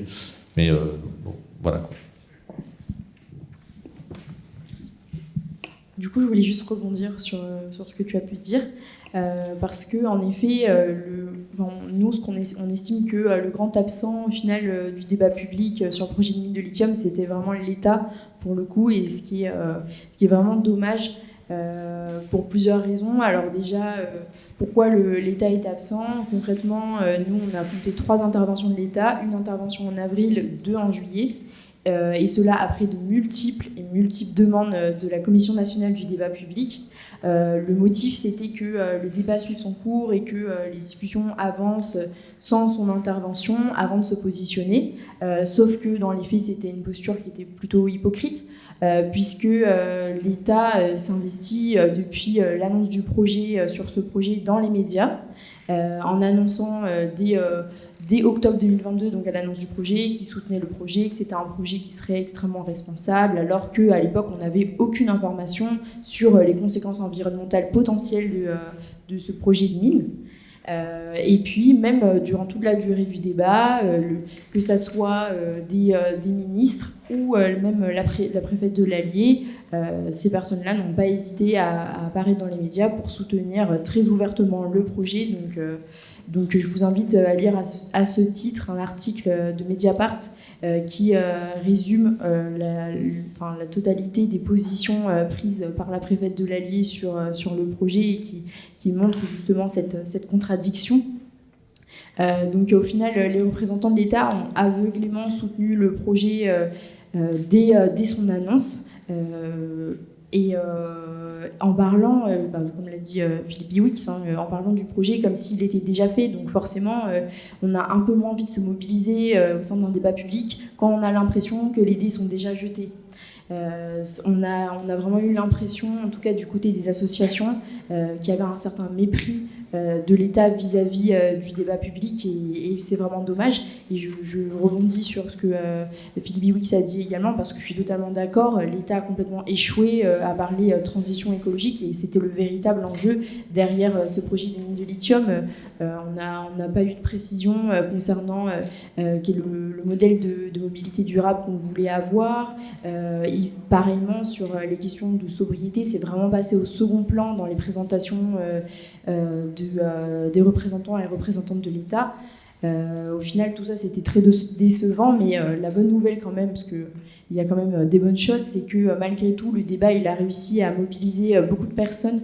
On parle de 3500 personnes qui se sont déplacées aux réunions publiques. On parle de 3400 contributions, et c'est énorme pour les débats de type de la Commission nationale du débat public. Donc ça, c'est vraiment à saluer parce qu'on est dans un contexte, j'en parlerai peut-être après si c'est possible, on est dans un contexte où on remet en question ces espaces de discussion démocratique et ça c'est extrêmement grave. Ça montre au final que quand on sollicite les citoyens et les citoyennes, ces personnes répondent présentes. Donc il faut juste leur donner l'espace de discussion et elles viennent, elles se mobilisent et au final ce débat ça reste quand même une victoire pour la démocratie environnementale, même s'il y a beaucoup de limites. C'est quand même plutôt quelque chose de positif. J'ai une dernière question avant qu'on donne la parole à la salle. Est-ce qu'il y a actuellement des réglementations qui sont prévues, une mobilité du droit pour accompagner ces créations minières ? Je ne suis pas expert du tout, mais je crois qu'il y a une révision du code minier en cours, en tout cas. Donc c'est vraiment le code minier qui, et d'ailleurs qui est un peu contesté, notamment par l'association Systext. SysText, donc ça veut dire système extractiviste, voilà, dont la porte-parole est Aurore Stéphan. Peut-être certains d'entre vous ont déjà vu si vous vous intéressez au sujet des métaux. Qui est une géologue, ingénieur géologue, ouais, ex du BRGM, je crois, Bureau de recherche géologique et minière. Donc voilà. Alors après, je suis pas capable de dire ce qui va pas dedans, mais il y a des trucs qui vont pas dedans, je crois. Je peux peut-être un peu compléter. Nous, aujourd'hui, ce qu'on constate, c'est un affaiblissement global de la réglementation, que ce soit en France ou au sein de l'Union européenne. Alors j'avoue, je vous dis tout de suite, moi je ne suis pas une experte de ces questions-là. On a plein d'experts juristes au sein de FNE, mais ce n'est pas moi pour le coup. Donc je serai peut-être un peu dans l'approximation, mais je vous donne quand même les idées globales. Déjà, à l'échelle de l'Union européenne, ce qu'on peut dire, c'est qu'il y a eu quand même le règlement européen sur les matières premières critiques qui en fait est très lacunaire. Pour le coup, ça donne de grandes orientations sur la quantité de matières premières critiques qu'il faudrait extraire, transformer et recycler sur le territoire européen. Mais d'un autre côté, il manque plein de choses. Il n'y a pas d'encart sur la sobriété, il n'y a pas d'encart sur l'acceptation des projets. Il n'y a rien non plus sur la répartition équitable des fruits de l'extraction. Il n'y a rien non plus sur le droit à dire non à un projet, ce qui est quand même essentiel. On a le droit de dire non à un projet et c'est un droit qu'on nous refuse malheureusement. La gestion durable des ressources, c'est aussi un manquement de cette réglementation. Par ailleurs, les secteurs prioritaires qui ont été identifiés, il y a bien sûr la transition écologique, heureusement, mais il y a aussi d'autres enjeux comme l'aérospatiale ou la défense. Pareillement, sur la loi industrie verte en France, nous, on constate quand même qu'il y a plusieurs dispositions qui sont prévues afin de simplifier les procédures administratives. Toujours dans un objectif de faire que les projets commencent le plus rapidement possible au détriment de la concertation publique, ce qui est vraiment dommage. Il y avait aussi une consultation publique qui se déroule d'ailleurs en ce moment même. Vous pouvez y contribuer jusqu'au 27 décembre si vous voulez. Et là, encore une fois, on voit que c'est une réduction des prérogatives de la Commission nationale du débat public. On parle de supprimer l'obligation de saisine de la Commission nationale du débat public, ce qui voudrait dire que, concrètement, les projets ne pourront plus faire l'objet d'un débat public. Donc, pour l'exemple du projet de mine de lithium dans l'Allier, il n'y aurait pas eu de débat. Donc, si cette loi existait, ce décret. Donc, c'est quand même assez problématique. Voilà. Je pense que je vais m'arrêter là. Et alors, justement, par rapport à tout cela, quelles seraient les mesures structurantes à prendre pour diminuer cette dépendance à ces matières? Est-ce que, par exemple, le recyclage, c'est une solution?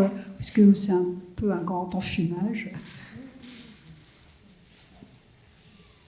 Grand enfumage, non, mais donc ça fait partie de la palette des solutions. En fait, on a vu tout à l'heure avec la question des batteries de voitures. D'abord, il y a la question de la sobriété, donc qui n'est pas juste une question de se serrer la ceinture ou je ne sais pas quoi. C'est bien sûr qu'il peut y avoir ça. Si vous renoncez à la voiture, vous prenez un vélo, c'est très bien.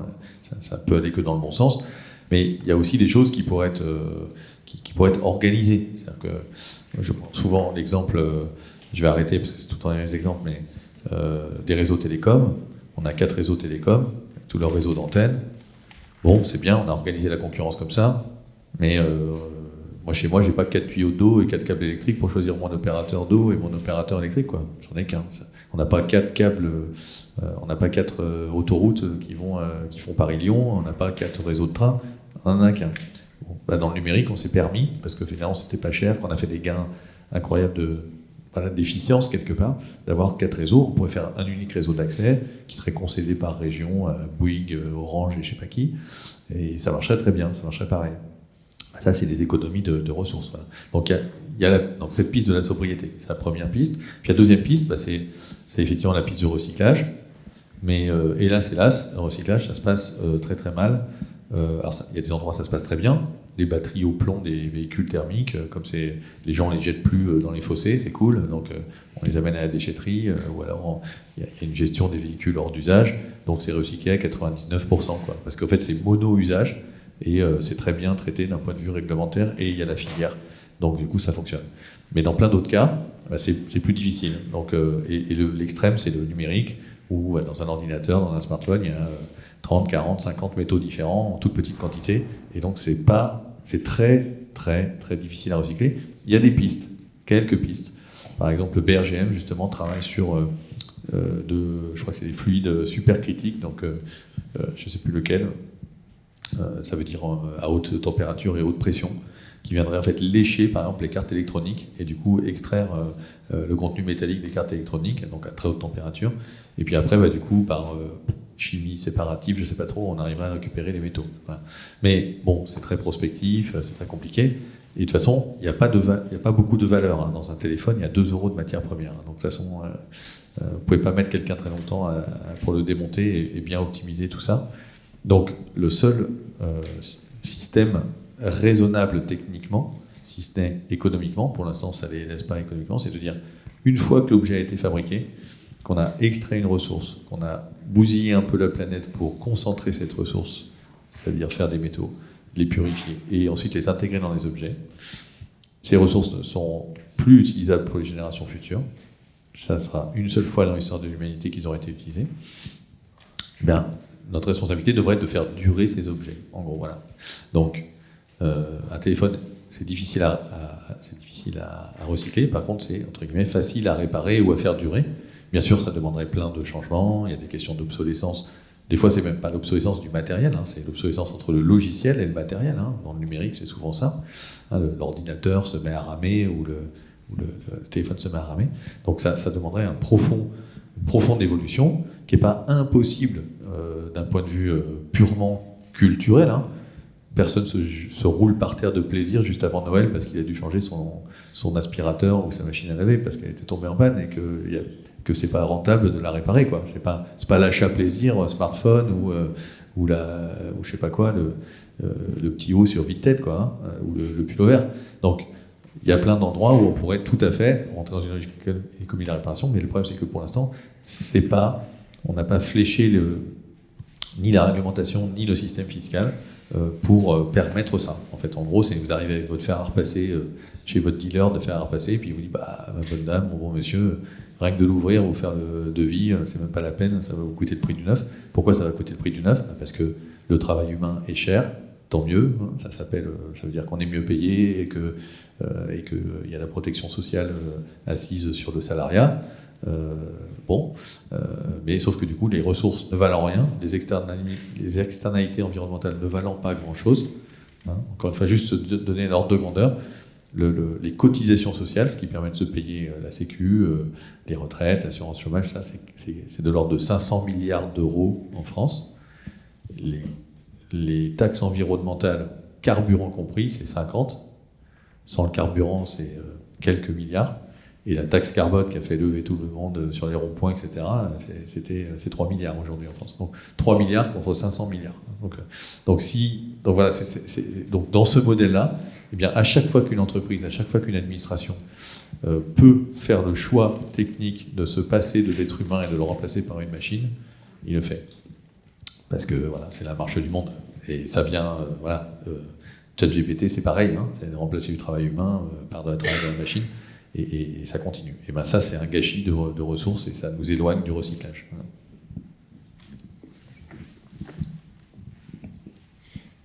Du coup, je vais compléter ce qui a déjà été dit, parce que pour le coup, là, ça rentre vraiment dans tout le plaidoyer qu'on peut avoir au sein de France Nature Environnement.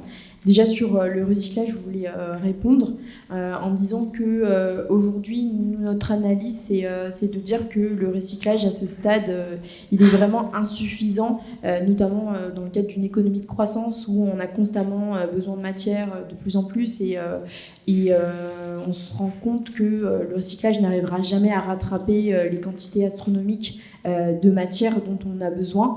D'ailleurs, je vous invite à lire, c'est une étude je ne me rappelle plus de l'organisation, c'est une étude qui est sortie très récemment, le mois dernier, sur le recyclage des matières critiques. Si je retrouve le nom, je vous dirai. Et d'ailleurs, qui explique très bien pourquoi aujourd'hui le recyclage ne peut pas rattraper la consommation de matières premières. Donc, pour en arriver à nos recommandations, je vois que le temps tourne, donc je me limiterai peut-être à 2 recommandations très fortes qu'on porte au sein de notre fédération. La première, et Philippe Biwix l'a très bien dit, c'est la sobriété matière. Il faut impérativement qu'on réduise notre consommation de matière, et pour cela, la France doit avoir une stratégie de réduction de la consommation de matière. Ça passe par 2 piliers selon nous. D'une part, il nous faut une planification qui soit réaliste d'une part d'un point de vue des réalités environnementales, techniques et industrielles de la France, et puis d'autre part le confort social aussi des Français et des Françaises, l'acceptabilité sociale. Et donc cette planification réaliste doit néanmoins tendre vers la réduction, parce que aujourd'hui c'est vraiment la solution majeure pour résoudre ce problème.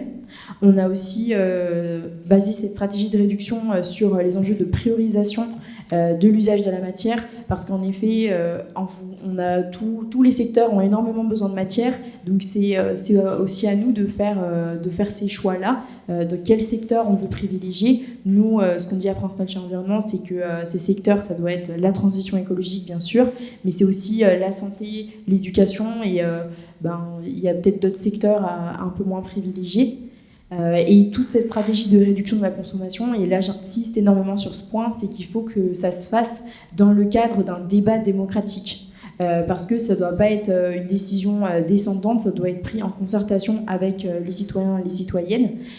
Donc ça peut passer par un débat national organisé par la CNDP, ça peut être une convention citoyenne sur la réduction de la consommation de matière, peu importe. Et mon dernier point, c'est qu'à l'inverse, on réduit la consommation de matière, mais on investit aussi massivement dans les alternatives à la surconsommation de matière. Donc, Philippe Biwix en a déjà un peu parlé. Donc, c'est les enjeux de réemploi, réutilisation. Donc, il s'agit d'augmenter les taux de collecte, soutenir les ressourceries et les recycleries, financer les solutions de réemploi. Voilà. Ensuite, on a bien sûr les enjeux autour de la réparation. Donc, créer de nouvelles filières de formation pour la réparation, parce qu'aujourd'hui, il n'y a pas assez de réparateurs et de réparatrices. Avoir des incitations financières pour redonner ce geste de la réparation aux consommateurs et aux consommatrices. Donc, typiquement, le bonus réparation, c'est une initiative qu'on soutient. Je peux peut-être en parler plus tard si vous ne connaissez pas. Donc allonger bien sûr la disponibilité des pièces détachées, en réduire le coût pour qu'elles soient accessibles, notamment pour justement les structures comme les Repair Cafés. Tu disais que c'est pas forcément rentable pour un réparateur de réparer un petit électroménager, mais pour le coup dans les Repair Cafés ici ils ont la ressource humaine, ils le font contre un café. Donc, n'hésitez pas à aussi visiter ce genre de site. C'est un bon moyen de réduire votre consommation matière. Et puis, dernièrement, le recyclage. Nous, bien sûr, on est favorable à un développement massif des filières de recyclage, notamment pour les métaux, mais on estime que c'est pas la solution ultime. Voilà, je m'arrête là. Merci. On va vous donner la parole. Est-ce qu'il y a des questions dans la salle? Oh, c'est une forêt. Je vais commencer par le fond.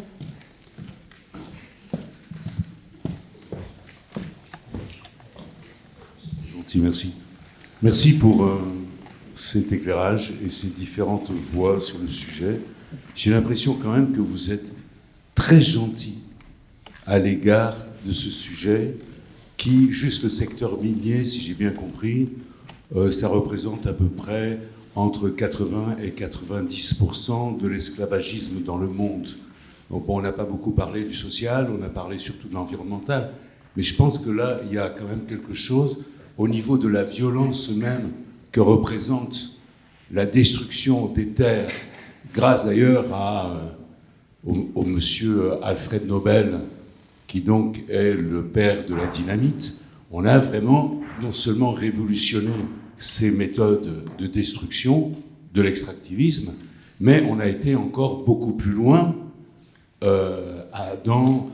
il suffit de prendre par exemple la déportation de différentes populations à travers le monde. Il ne faut pas aller très loin, vous allez juste en Scandinavie, vous verrez d'ailleurs certains peuples qui sont en train aujourd'hui de se faire virer parce qu'il y a des mines au nord de la Suède et de la Laponie. Donc je trouve parfois vous êtes... peut-être que j'exagère aussi, parce que l'enfer est toujours mieux décrit que le paradis, mais prenons un exemple. Un sujet que vous avez absolument zappé, et j'aimerais bien savoir ce que vous en pensez, c'est ces minerais. Ça sert d'abord à faire la guerre. Ça ne sert pas à faire de la transition énergétique, même si ce mot est très joli, et c'est une expression qui a été inventée par un monsieur, Harold Brown, qui s'occupait du projet Manhattan. Mais franchement, quand on voit la quantité de cobalt qu'il y a dans le moindre bombardier, quand on voit ce qu'on fait du lithium pour la propulsion des sous-marins nucléaires, ou des sous-marins tout court, on se dit que, est-ce que, alors là je ne veux pas du tout ne faire que de l'incantation, mais est-ce que vous pouvez imaginer que aussi cette dimension-là, la dimension militaire, a été prépondérante, et je me demande pourquoi on l'a zappé. Il y a un rapport qui est sorti à Bruxelles il n'y a pas longtemps, c'est deux ONG, dont une qui s'appelle qui est sur les multinationales, et l'un c'est le Transatlantic, bon bref, ces rapports, c'est intitulé du sang sur le pacte vert. Du sang sur le pacte vert. Et il vous explique très très bien comment au sein de la Commission européenne, il y a un lobby de toutes les industriels de l'armement et qui ont tout simplement considéré qu'il y a un certain nombre de minerais dont eux, ils ont besoin. Et ceux-là seront...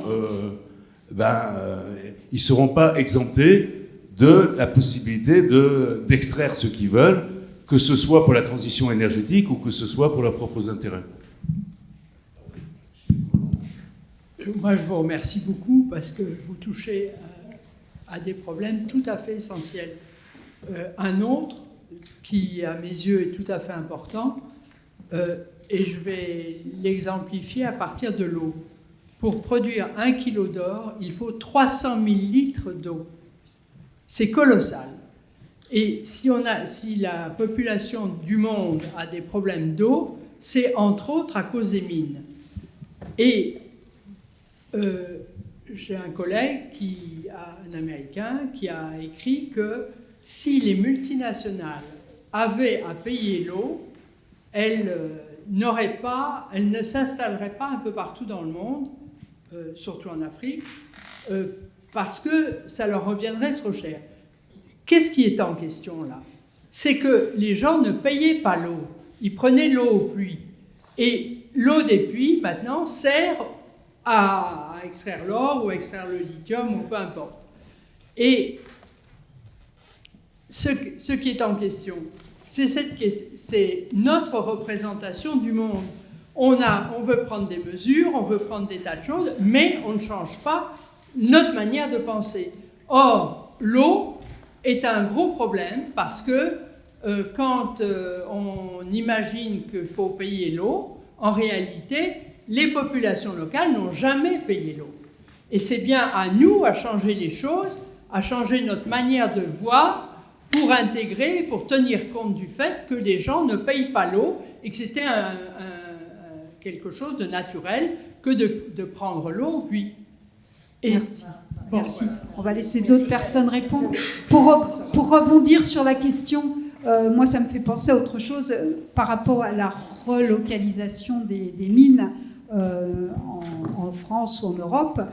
Si on se place d'un point de vue éthique, donc il y a des populations qui sont déplacées, il y a aussi du travail des enfants, que ce soit au Congo, en Chine ou autre.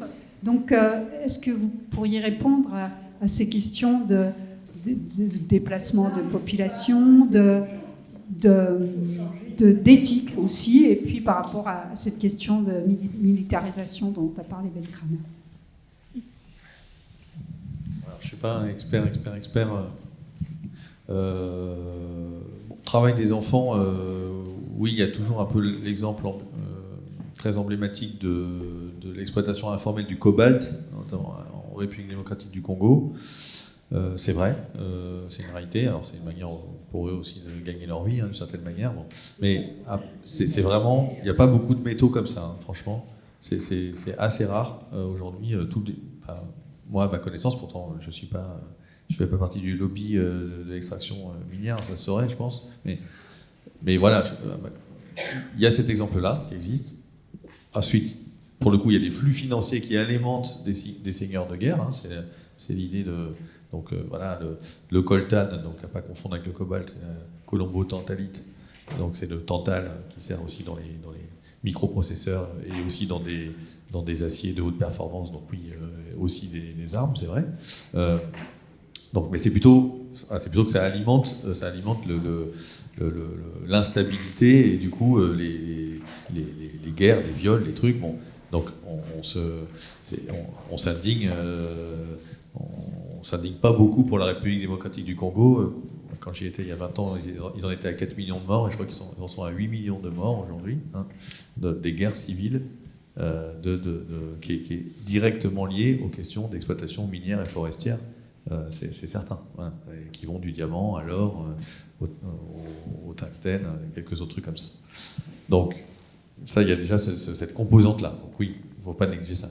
Et après, sur les industriels qui se servent de l'armement, c'est ce que je disais tout à l'heure un peu, c'est la définition de métaux critiques. Donc critique pour une industrie. Donc oui, une industrie, je citais l'aéronautique. Bon, l'aéronautique, j'aurais pu citer... l'aéronautique, elle est proche, l'aéronautique civile et militaire, bien sûr. Et évidemment, tout ça est très pragmatique. Exemple, la Russie n'est pas qu'un grand producteur de gaz, de pétrole et de charbon. La Russie est aussi un grand producteur de titane, est un grand producteur de platinoïdes, est un grand producteur de plein d'autres choses. Le titane, absolument nécessaire pour l'aéronautique, que ce soit Airbus, Dassault, etc. Voilà, aujourd'hui, comment s'appelle, le ban qui a été fait sur les achats en Russie exclut le titane, parce que de toute façon, sinon, on ne savait plus sortir des avions. Donc, de fait, il y a une espèce de pragmatisme, et, si je puis dire, hélas, enfin, je ne sais pas s'il faut dire hélas, mais sur ces questions-là.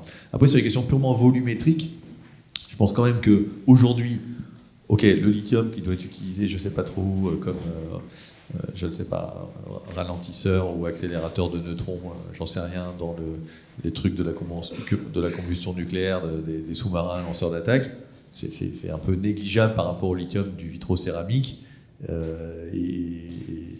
ou des graisses de certaines machines, et qui lui-même est en train de devenir négligeable par rapport aux quantités qui sont nécessaires à ce qui va sortir en véhicule électrique, si tant est qu'on suive les courbes de prévision et que ça se substitue effectivement au véhicule thermique.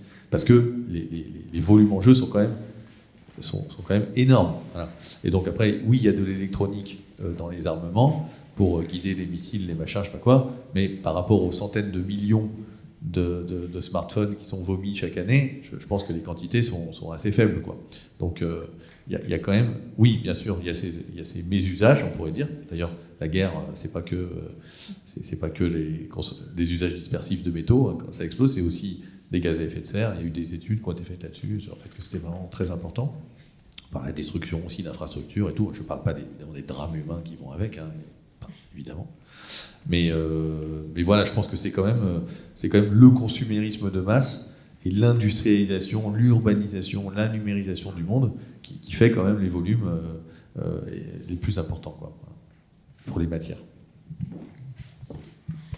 J'ai pas les compétences pour répondre sur toute la question, mais je voudrais quand même répondre sur l'aspect de la relocalisation, parce qu'il y a quand même cette idée hyper forte à débunker, à mon sens. quand on dit relocaliser les mines en France et en Europe, ça va permettre potentiellement de fermer des mines où il y a des conditions sociales et environnementales beaucoup plus dégradées. C'est un faux argument. Pourquoi ? Parce que les mines qui vont ouvrir en France et en Europe, elles vont s'ajouter, et c'est ce qu'a dit M. Biwix tout à l'heure, elles vont s'ajouter aux mines qui ont des conditions sociales et environnementales dégradées. Ça ne va pas, c'est pas parce qu'on ouvre une mine en France ou en Europe qu'on va en fermer ailleurs. Ça va juste augmenter la quantité de métal disponible sur le marché. Donc il faut être vraiment très très clair là-dessus. On peut être en faveur de la relocalisation pour tout un tas de raisons, mais cet argument-là n'est juste pas valide. Voilà, je voulais juste préciser ça. Et puis, je vous invite, je vous redirige du coup vers la conférence qui a eu lieu le mois dernier, qui était organisée par toujours l'association Systext, et qui parle justement des violations des droits humains dans un contexte de ruée minière, et qui est extrêmement intéressante. Et elle aborde vraiment beaucoup de chiffres. Voilà, donc je vous invite vraiment à regarder, à revoir cette conférence-là. Voilà. J'ai l'impression que vous avez un peu tout dit, mais à un moment, je voulais vraiment. Vous avez fini par en parler. L'obsolescence programmée. On pourrait avoir des appareils qui durent, quoi. Moi, je pense à la Prius qui est plus vendue parce qu'elle marchait trop bien, quoi. Les premières Prius, ça continue à rouler, alors que en général, les voitures, voilà, bon. C'est un exemple, mais vous avez parlé aussi du CNDP. Je ne sais pas si je pense que vous en avez pas parlé plus que ça, mais je crois que c'est d'actualité. J'ai reçu un mail aujourd'hui comme quoi ils veulent supprimer ça, quoi, qu'il n'y ait plus de débat public. Voilà. Il y a une pétition, je crois que j'ai signée aujourd'hui. Bon. Et moi, je voulais surtout dire que comme disait monsieur, on pourrait aller beaucoup plus loin, c'est-à-dire pourquoi on a besoin de ces appareils-là qu'on ne peut pas recycler, qu'on ne peut pas récupérer la matière. On pourrait revenir à la vie traditionnelle où on communique de façon simple. Il y a les low-tech contre les high-tech, tout ça. Enfin, on pourrait dire beaucoup de choses. Bon, je ne sais pas quoi rajouter de plus, mais bon... Pourquoi avons-nous besoin de ça alors qu'on pourrait vivre de façon beaucoup plus simple sans s'encombrer de tout ça, quoi, voilà. Augmenter le PIB. Oui, j'ai une question. Bonsoir. À qui appartient le sous-sol ? Jusqu'à quelle profondeur peut-on creuser sans que ça déborde sur une frontière, une limite territoriale quelconque qui empêcherait l'exploitation d'une mine ? Si je ne me trompe pas, le sous-sol est un bien commun. Donc il nous appartient tous et à toutes. Ah bah si, en France, si. Complète si tu veux. Oui, vas-y.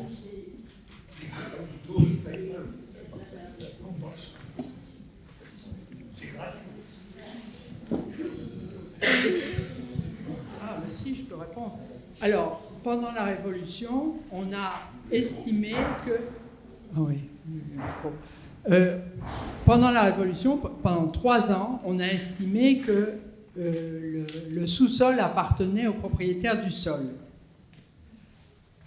En France, et le roi, après la Révolution, ça a changé, et à partir de la Restauration, c'est le roi qui est propriétaire, donc c'est l'État qui est propriétaire du sous-sol. Mais ce n'est pas vrai dans d'autres pays. Aux États-Unis, par exemple, c'est le propriétaire du sol qui est propriétaire du sous-sol. Et dans les pays que la France a colonisés, d'où viennent l'essentiel de nos matières premières, je pense qu'il faut quand même qu'on reparle de la colonisation, parce que ça fait partie des raisons pour lesquelles on parle de néocolonialisme.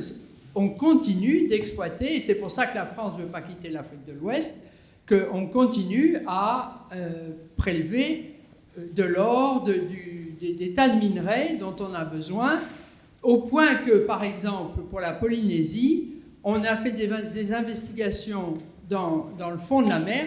Je vous signale que la Polynésie permet à la France d'être le 2e pays au monde en eau territoriale. Et au fond des eaux territoriales polynésiennes, il y a des nodules métalliques.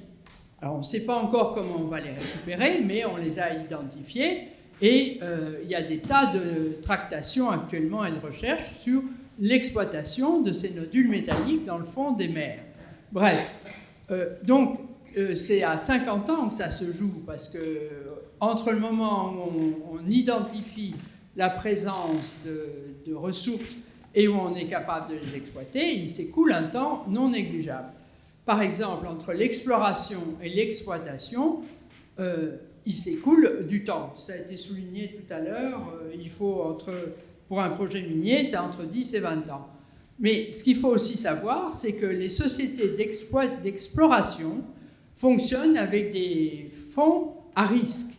Il y a même un film qui est sorti sur cette question-là, dont j'ai oublié le titre parce que le film ne pose pas vraiment les problèmes, mais il s'est servi de cette histoire qui a coulé la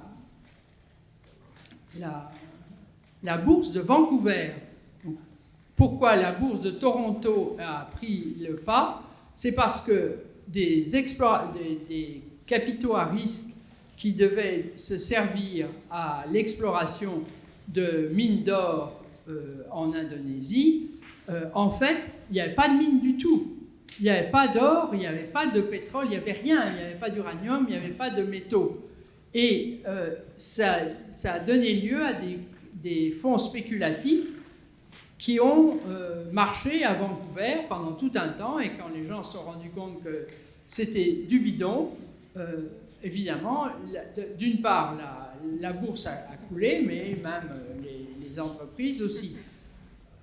L'exploitation, c'est complètement différent. Il faut un fric dingue. Ce sont de très grosses multinationales, solides, qui ont des financements et qui très, très lourds et qui ne sont pas du tout des capitaux à risque. C'est complètement différent. Donc ça, c'est important de le savoir. D'autre part, tout à l'heure, on a parlé de l'emploi.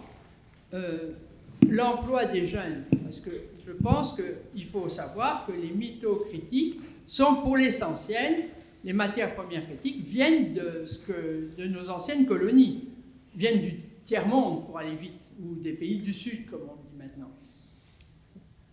Les multinationales sont essentiellement canadiennes, ça a été dit tout à l'heure, canadiennes, états-uniennes, voilà, occidentales. Et sur la question de l'emploi, si les chefs de village acceptent qu'on leur prenne leurs terres, d'être déplacés, de sacrifier le village, comment ça s'appelle, le cimetière, c'est parce qu'on leur promet que leur garantie, leur manière de se projeter dans l'avenir, d'assurer l'avenir, c'est la terre et les cultures. Et on remplace ça par une promesse qui est « on va employer vos jeunes ».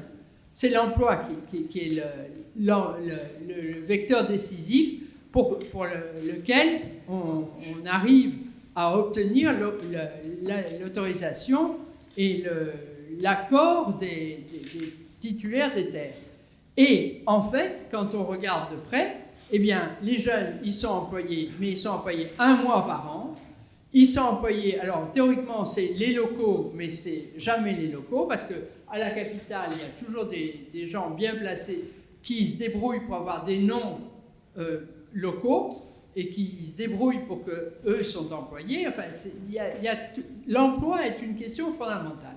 Et je n'ai pas pu terminer sur l'eau, puisque j'ai le micro, je termine sur l'eau. C'est dans nos têtes qu'il faut changer les choses. Parce qu'on dit, on voudrait que l'État prenne des mesures, on voudrait, etc.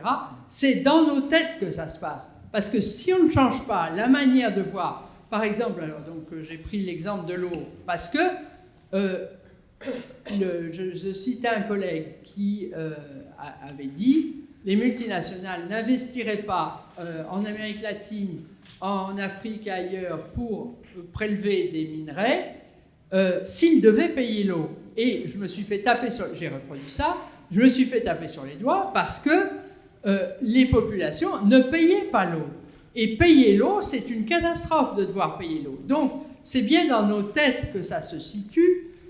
Il faut donner la parole aux gens qui sont concernés par ce fameux débat public. Ce n'est pas seulement en France qu'il faut un débat public, c'est sur l'ensemble de la planète. Eh bien oui, on est capable de leur piquer leurs ressources minières, en particulier au Congo, voilà, mais pas seulement. En Afrique de l'Ouest, il y en a plein. Mais ils n'ont pas voix au chapitre. C'est tout à fait essentiel. On va prendre une autre question. Bonsoir, c'est pas une question, en fait c'est une information, mais ça a été évoqué 2 fois, l'utilité ou pas de la CNDP, donc petit retour en France qui permet les consultations publiques, donc jamais 203, je me permets d'ajouter, histoire de boucler la boucle, ce serait dommage, donc un décret pour resituer le contexte est proposé pour modifier les catégories de projets soumis à consultation, en l'occurrence il s'agirait de supprimer les projets industriels, donc entre autres les mines, les giga-usines, etc. Juste pour dire que la bonne nouvelle, c'est que on peut mettre notre grain de sel en ce moment, comme l'a fait ce monsieur aujourd'hui, et jusqu'au 27 décembre. Et pour ça, vous allez vers le site consultation publique développement durable.gouv. Voilà, il y a plein de gens qui ont de quoi noter. Voilà, consultation publique, et ensuite vous allez trouver la proposition de décret, et il suffit de s'y opposer en écrivant 4 lignes. Voilà. Joyeux Noël.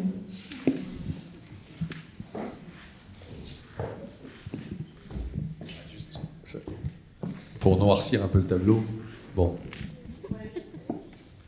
les projets ils se font quand même, quoi. Bon. Donc peut-être marginalement, on arrive quand même, FNE arrive à arracher 2-3 victoires, sans doute, mais et heureusement qu'ils sont là pour les arracher, ces victoires, mais bon, à la fin, voilà,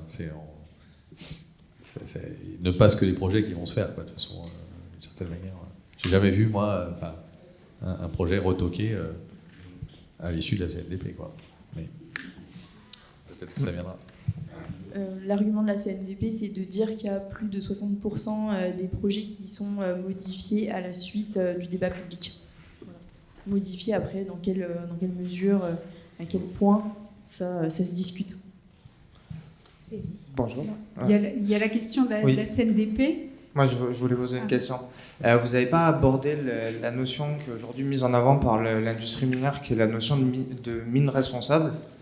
Et je pense notamment à monsieur qui est ingénieur et à madame qui représente une organisation de défense de l'environnement, parce qu'on sait que dans ce type de labellisation, il y a une intervention des chercheurs et parfois même des organisations de défense de l'environnement. Je pense dans d'autres secteurs, par exemple sur l'industrie du soja, où WWF avait beaucoup participé au processus de labellisation. Moi, je me suis intéressé à l'IRMA, notamment.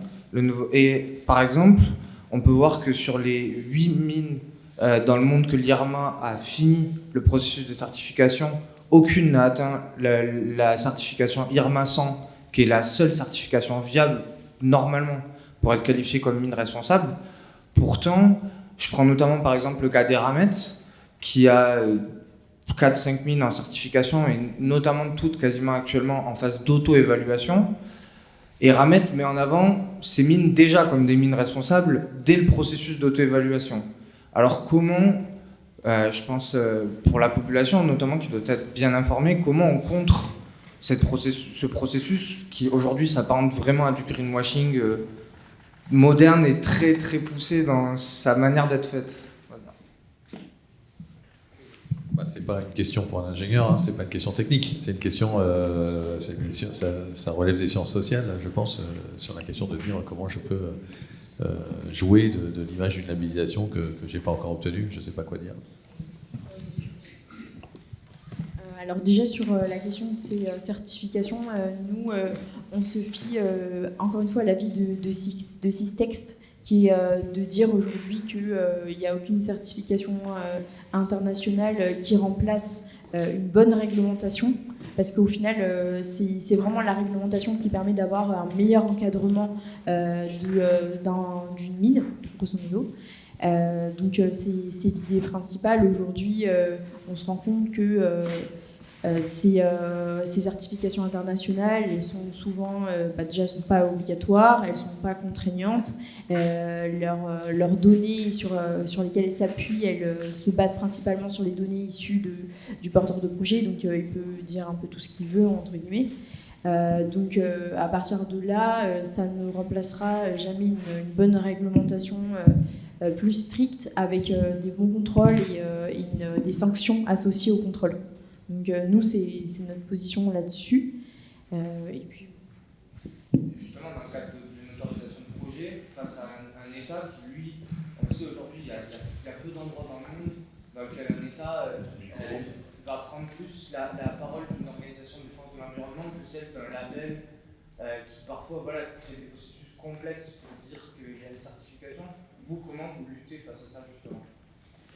Nous, alors déjà, on est une association nationale, donc forcément, on n'a pas forcément cette vision sur le reste du monde. J'imagine peut-être que dans certains pays où c'est plus compliqué d'un point de vue réglementation, ça peut peut-être permettre d'avoir on va dire une réglementation. Oui, non, pas une réglementation, mais on va dire une mine plus stricte dans sa manière de gérer le social et l'environnemental.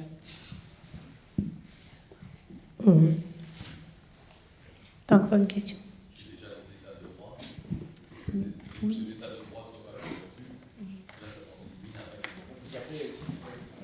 Attention, il ne faut pas parler sans micro. Vous avez entendu, je crois. D'abord, il faut qu'il y ait des états de droit. Ce n'est pas le cas partout. En capacité de faire appliquer le droit, ce n'est pas le cas partout.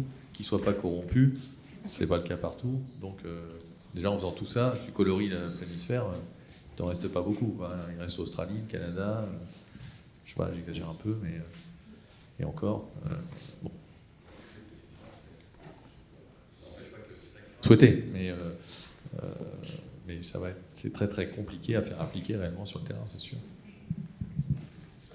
Je voulais revenir sur le rôle de la CNDP. Bon, peut-être que c'est pas optimum, mais c'est quand même un outil de démocratie environnementale qui nous reste, et qui peut-être pas pour longtemps d'ailleurs. Et voilà.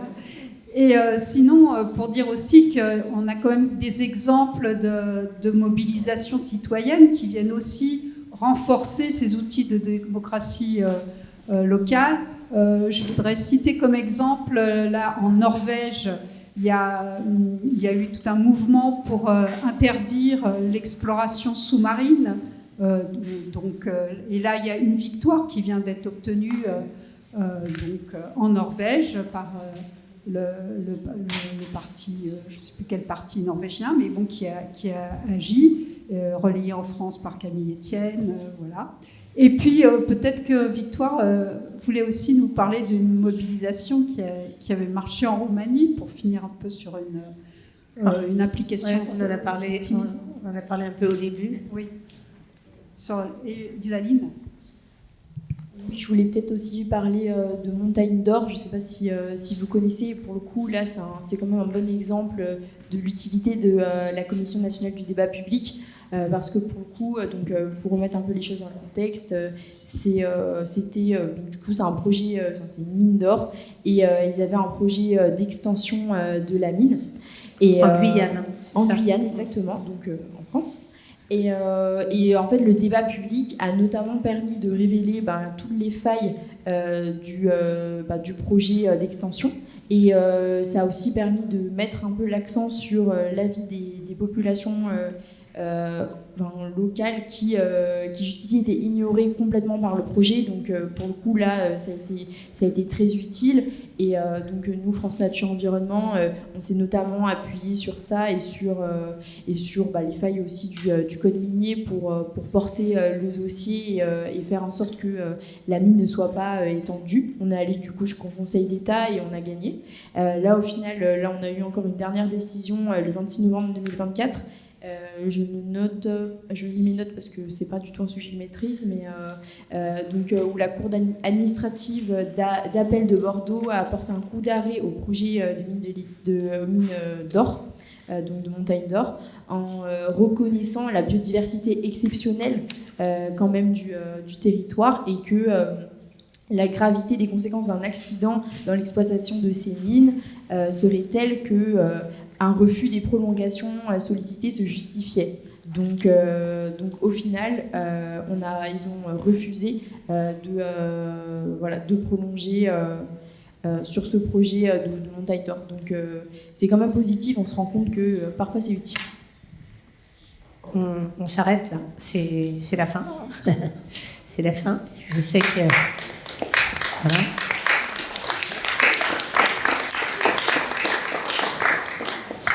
En tout cas, on vous remercie.